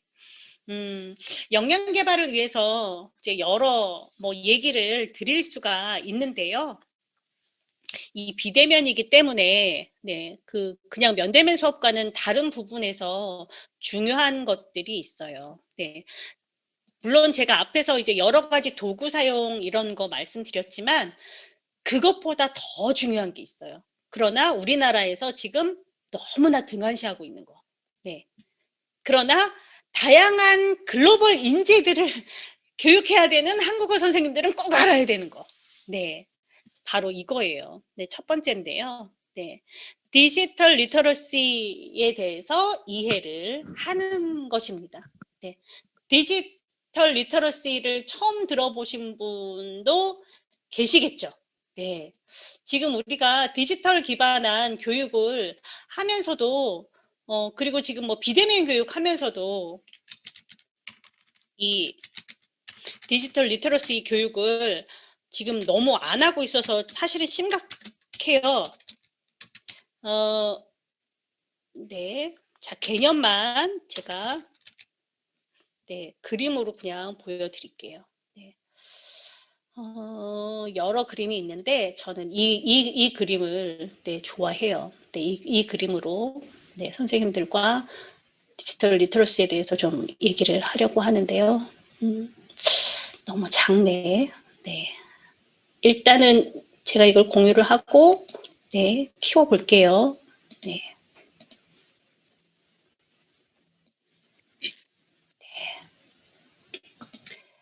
좀 키워보겠습니다. 네. 에이야. 네. 화면을 지금 이렇게 저렇게 옮기고 있어서 네, 이제 보이네요. 네, 이 정도 크기면 될 것 같아요. 네. 디지털 리터러시가 우리가 앞에서는 뭐 디지털 도구 여러 가지 활용하는 그런 이야기를 했잖아요. 네. 이 디지털 리터러시 안에는 그런 기능도 들어가죠. 네. 그런 기능도 들어가는데 제일 중요한 건 뭐냐면 우리가 앞에서 얘기했던 건 다 이런 거예요. 사용을 위한 기능에 대한 기술, 뭐 기술에 대한 이해 이런 건데 이건 디지털 리터러시의 굉장히 작은 부분에 지나지 않아요. 네.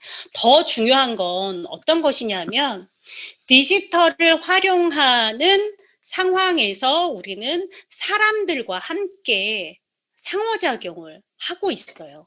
거기에서 지켜야 되는 여러 가지 것들이 있어요.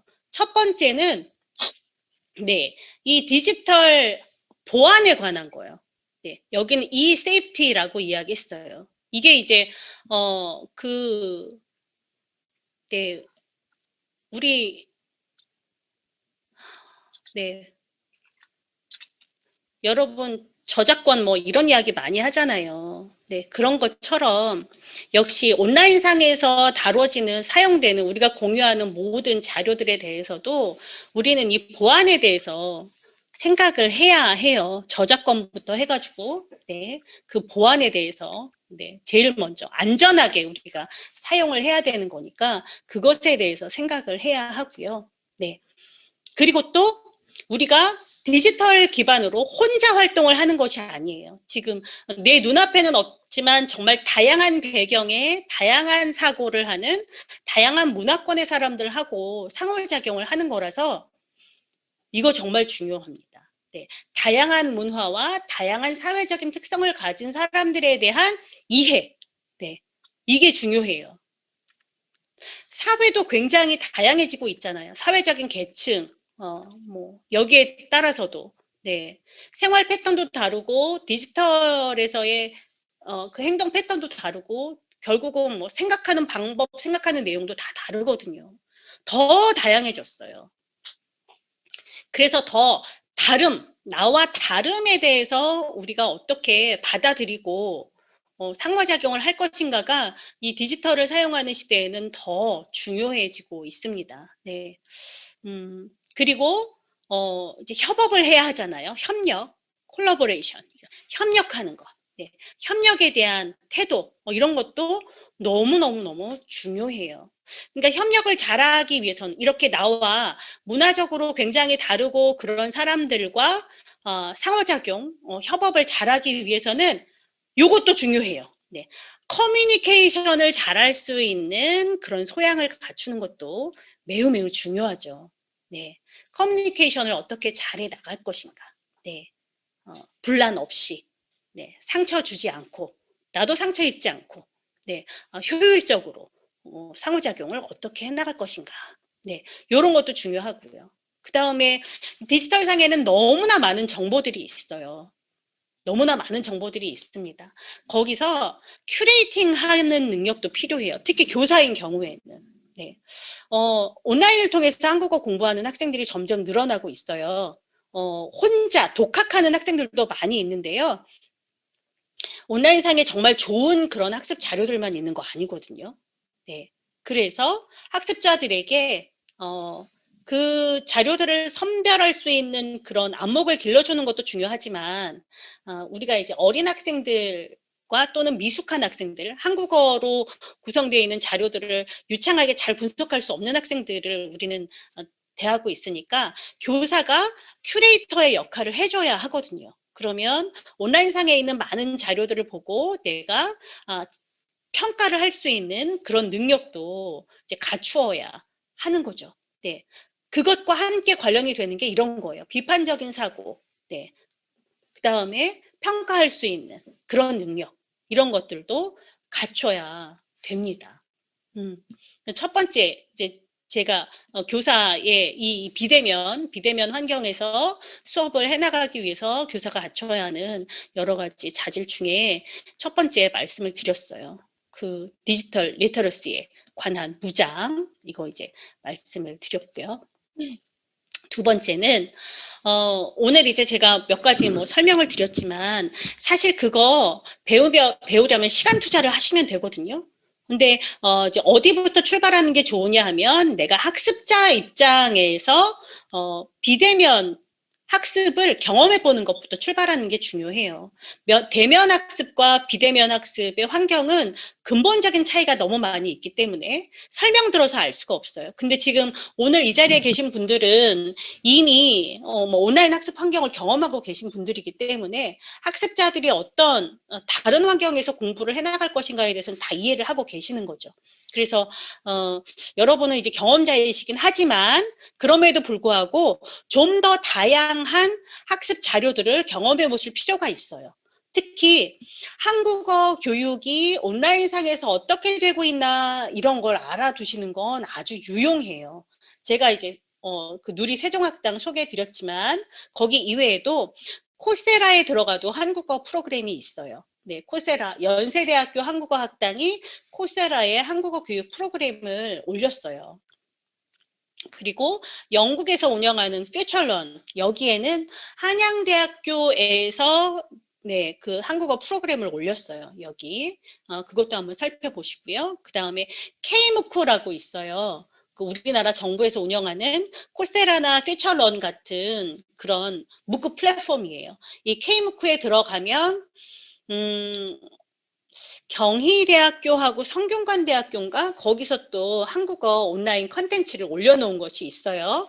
이런 것도 한번 살펴보시면 좋겠고요. 네, 지금은 제가 공적인 기관들 말씀드렸지만 여기 말고 제가 이제 그 대학원생들 그 교재 훈련 시킬 때는 꼭 소개하는 곳이 있는데요. TTMIK라고 네. 네, 그냥 저는 약어로 TTMIK인데요. Talk to me in Korean 이라고 하는 아시죠? 그러니까 Talk to me in Korean이라고 하면 알아요. 네, 우리는 TTMIK라고 불러요. 네, 이 TTMIK를 좀 살펴보라고 이야기를 해요. 네, 여러분 BTS 아시죠? BTS 팬을 뭐라고 하는지 아세요? 제가 너무 여러분을 네, 아미, 그런 걸 모르는 분이라고 생각했나? 그렇죠. 아미. 아미, 네.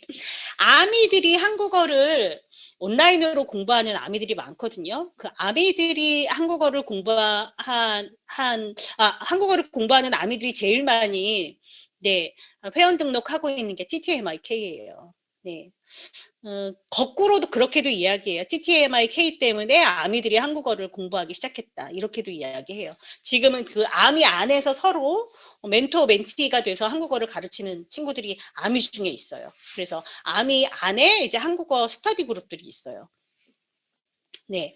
거기도 TTMIK도 좀 관심 가지고 살펴보라고 제가 말씀드려요. 네. TTMIK의 유튜브 강의들도 여러 개 있습니다. 네. 자, 그리고 그 다음 단계는 온라인 학습 도구를 이제 사용할 수 있는 능력을 기르는 게 비대면 시대의 교사가 또 수업을 할 수 있는 준비를 하는 축 중에 하나예요. 네. 근데 이제 제가 난이도 1, 2, 3 이렇게 설명을 하거든요. 네. 여기도 난이도가 있어요. 단계가. 제일 첫 번째 단계. 네. 온라인 고수를 그냥 따라 하는 거예요. 그 온라인 고수가 하는 걸 따라 하시면 되는데요. 제가 이제 다른 강의에서 소개하는 온라인 고수들이 몇 분이 계세요. 몇 분이 계시는데, 우리 학부에는 이제 썽 선생님이 있잖아요. 썽상현 선생님. 네. 썽상현 선생님도, 도구를 굉장히 많이 아시는 분이니까, 네. 성 선생님한테 전수를 받으셔도 좋은데, 이제 온라인상에서 그 많은 초보 선생님들이, 초보 그 비대면 선생님들이 따라하는 선생님들이 몇 분 계시는데, 고수는 정말 많아요. 고수는 정말 많은데, 우리는 이제 언어 교육을 하는 사람이니까, 아무래도 언어 교육을 하는 사람들 중에, 우리가 좀 이렇게 따라하면, 좀 우리에게 필요한 걸 더 빨리 찾을 수가 있겠죠. 네. 그래서 제가 이제 소개드리는 분 중에 대표적인 분이 있는데요. 그 분의 이름이, 그 유튜브에서 이렇게 검색하시면 딱 한 분 나와요. 네. 열정 김선생이라고 하시는 분이 있어요. 네, 열정 김선생. 네, 이 선생님은 그냥 영어 선생님이에요. 네. 한국에 있는 중학교 영어 선생님이신데, 영어를 가르치다 보니까 아무래도 언어 훈련하는, 네, 뭐 영어 말하기, 듣기, 읽기, 쓰기 활동할 때, 네, 어떤 도구를 사용할 것인가에 대해서 고민을 많이 하시거든요. 뭐 고수들은 정말 많아요. 제가 추천드리는 고수가 한 5-6명이 있는데, 네, 여러분이 머리 아프실 수도 있어서 그냥 열정 김 선생님 한 분 소개드리고, 원래 그렇잖아요. 꼬리에 꼬리를 물고 한 사람을 알게 되면 그 사람 타고 막 이렇게 가잖아요. 네. 그래서 그렇게 그냥 네, 여러분 나름대로 찾아가시면 될 것 같아요. 네. 그분들이 너무나 잘 좋은 자료들을 많이 제공을 해 주셨어요. 그리고 최근에 작년부터는 이런 이제 고수들이 여기저기 교사 교육을 하러 또 많이 초빙이 돼서 가시면서 자료들이 자연스럽게 정리가 된 거죠. 정리가 돼서 네, 최근 자료를 보시면 정말 수업에서 필요한 도구별로 다 이렇게 설명을 해 놓으셨어요. 도구별로. 예를 들면 아까 제가 소개드렸던 네, 패들렛 어떻게 활용해서 영어 수업 할 수 있나, 뭐 멘티미터 어떻게 사용하나 이렇게 도구 하나하나를 설명하고 있으니까요. 그런 분들 고수를 따라가면서 배우시면 무난하게 배우실 수 있을 거고, 그 다음에 내가 비대면 수업에 대해서 조금 더 나는 체계적으로 이론적으로 공부를 하고 싶다. 네, 어떤 일들이 일어나고 앞으로 교사는 어떤 훈련을 받아야 되는지 내가 좀 동량을 하고 싶다 하시는 분들은 학습 집단에 참여하기를 권하는데, 여기 이제 스마트 교육학회가 네, 이 비대면으로 공부를 한 교사들이 모여 있는 그런 학회예요. 이름은 학회인데 여긴 이제 그냥 그 법인처럼 운영을 해요. 네, 아주 학자들만 모여 있는 곳이 아니에요. 이 스마트 교육 학회는 어떤 곳이냐면 그 우리나라 초중고등학교가 교과서 없는 교육 이걸 지향하고 있는 거 알고 계시죠? 네, 10년이 넘었어요. 지금 그 스마트 교육을 한국 공교육에서 하기 시작한 지가 10년이 넘었고, 그 10년 전에 처음 시범학교 몇 개를 정했어요. 우리나라 교육부에서. 그래서 이제 스마트 교육을 하십시오라고 했는데, 생각해 보세요. 선생님들이 있는 학교가 어느 날 갑자기 스마트 교육이라는 걸 하라고 지정이 됐어요. 네. 선생님들이 뭐 하셨겠어요, 처음에? 멘붕 상태에 빠지셨겠죠? 그리고 나서 공부를 하기 시작하셨겠죠?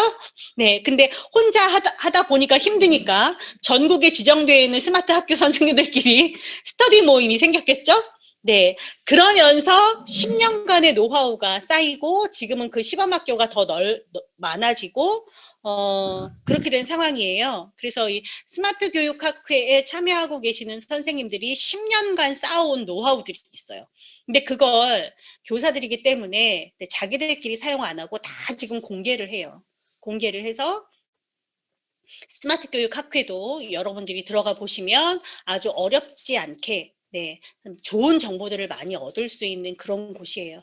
또 스마트 교육 학회 정보를 알아내시면 그 안에 또 고수들을 따라 갈래갈래 네, 정말 여기저기 확장이 가능합니다. 네, 그래서 저는 이제 많은 거 지금 소개해 드렸는데 스마트 교육학회 그리고 두 번째로 소개해 드리고 싶은 곳은 선생님과 함께하는 미래교육이라고 하는 모임이 있어요. 여기도 그 학습 자료에 대한 정리를 많이 제공을 해 주시는 곳들이고요. 네, 지금 게이미피케이션 포럼이나 스마트 플립 러닝 연구회는 여러분에게 좀 난이도가 높을 것 같아요. 그래서 여기는 나중에 게임을 통한 학습 이런 거에 관심 있으시면 게이미피케이션 포럼 여기 가시고요. 그냥 여기보다는 스마트 교육 학회나 선생님과 함께하는 미래교육 두 군데 추천드리고 난이도 3은 시간과 돈을 좀 투자를 하셔야 되는 건데요. 네.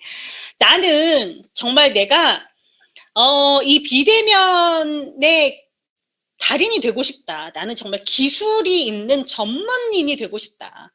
전문적인 도구를 사용하는 그런 선생님이 되고 싶다라고 하시면 도전을 하세요. 뭐냐면 이제 이거는 여러분이 거주하고 계시는 지역에서 가장 많이 사용되는 그 플랫폼하고도 관련이 있는 건데, 네. 나는 네, 그 애플 기기를 많이 사용한다. 그래서 나는 애플 기반이다. 내 사무 환경은 모두 다. 네. 난 아이폰 쓰고, 그 다음에, 네,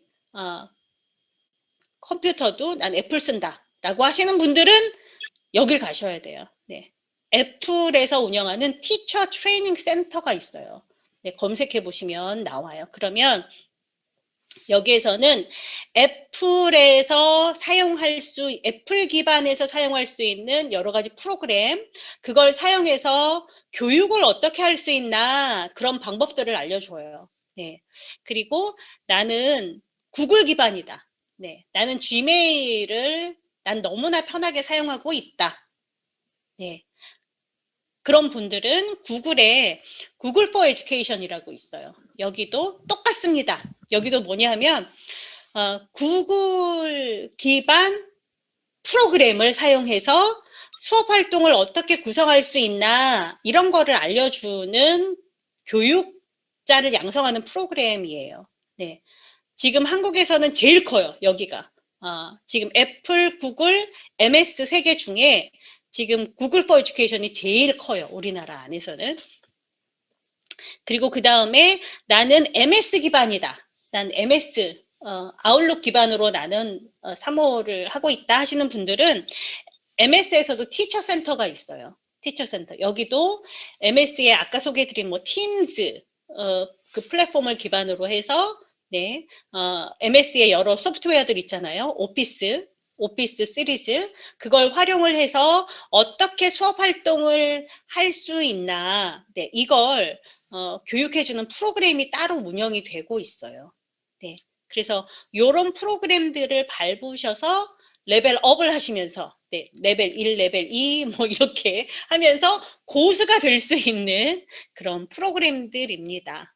네, 여기까지 일단 제가 오늘 네, 소개를 네, 드렸습니다. 네. 오늘 어떤 분에게는 굉장히 낯선 주제였을 수 있고, 네. 또, 이해하시는 그 이제 학부에서 한국어 교육에 대해서 이해를 하고 있는 단계에 따라서도 오늘 너무 모르는 얘기를 많이 들으셨을 수도 있어요.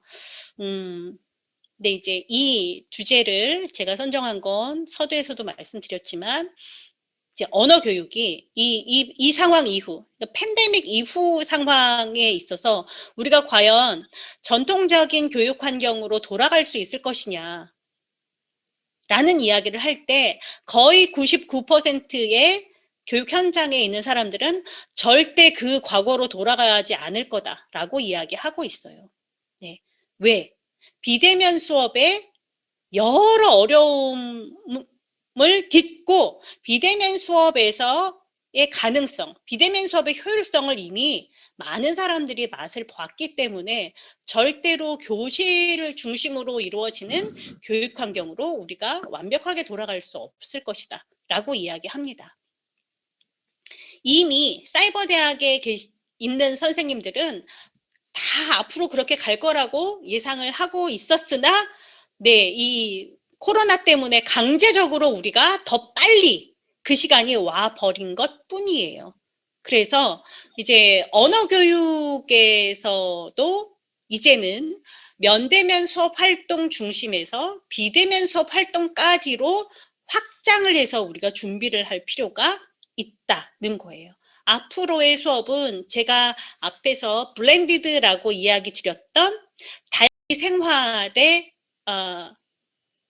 생활이 될 거예요. 우리 생활 자체가 이제 블렌디드로 그렇게 갈 겁니다. 업무, 뭐 교육 다 그렇게 갈 거예요. 그래서 이제는 디지털 리터러시에 관한 무장과 그리고 디지털 기반한 교육에 대해서 우리가 관심을 많이 가져야 하는 그런 상황에 있습니다. 그런데 교육 제도는 굉장히 보수적으로 변해요. 보수적으로 변하기 때문에 지금 제가 다뤘던 이런 내용들이 한국어 교원 양성의 교육과정 안으로 들어가는 건 굉장히 시간이 오래 걸릴 거예요. 네. 뭐 심지어 지금 이번에 이제 그 수업 참관이 면대면 수업이 열리지 않았기 때문에 작년에 교실에 가서 수업 참관해야 된다고 그 규정이 돼 있는, 법으로 규정이 돼 있는 한국어 교육 실습의 수업 참관이 한시적으로 지금 그 온라인 수업도 참관하는 걸 인정한다가 한시적으로 지금 허용이 된 상황인데 이것이 정말 한시적일 거예요. 네, 한시적일 거예요. 왜냐하면 교육계는 특히 제도 안에서 운영되는 교육은 굉장히 보수적이거든요. 네, 그래서 이제 여러분들이 정규 교육 과정을 통해서 이런 학습을 하기는 굉장히 어려우시기 때문에 네, 제가 다른 그 교사 재교육 프로그램을 하다가 네, 여러분들과 이 내용을 공유하고 싶어서 오늘 이걸 주제로 삼았습니다. 네, 여러분들이 앞으로 우리가 네, 가야 하는 길이 맞아요. 이상로 선생님 말씀대로 하이브리드예요. 하이브리드로 갈 수밖에 없어요. 네, 세상은 하이브리드로 갈 건데, 네, 그 단계에서 여러분들이 좀 인식을 넓히셨으면 하는 취지의 오늘 만남이었습니다. 네, 들어주시느라고 고생 많이 하셨고요. 네, 또 댓글 채팅 통해서 네, 활발하게 반응해 주셔서 감사합니다. 네, 또 다음 기회에 다시 뵙도록 하겠습니다. 네, 감사합니다, 여러분. 안녕히 계세요. 네, 감사합니다.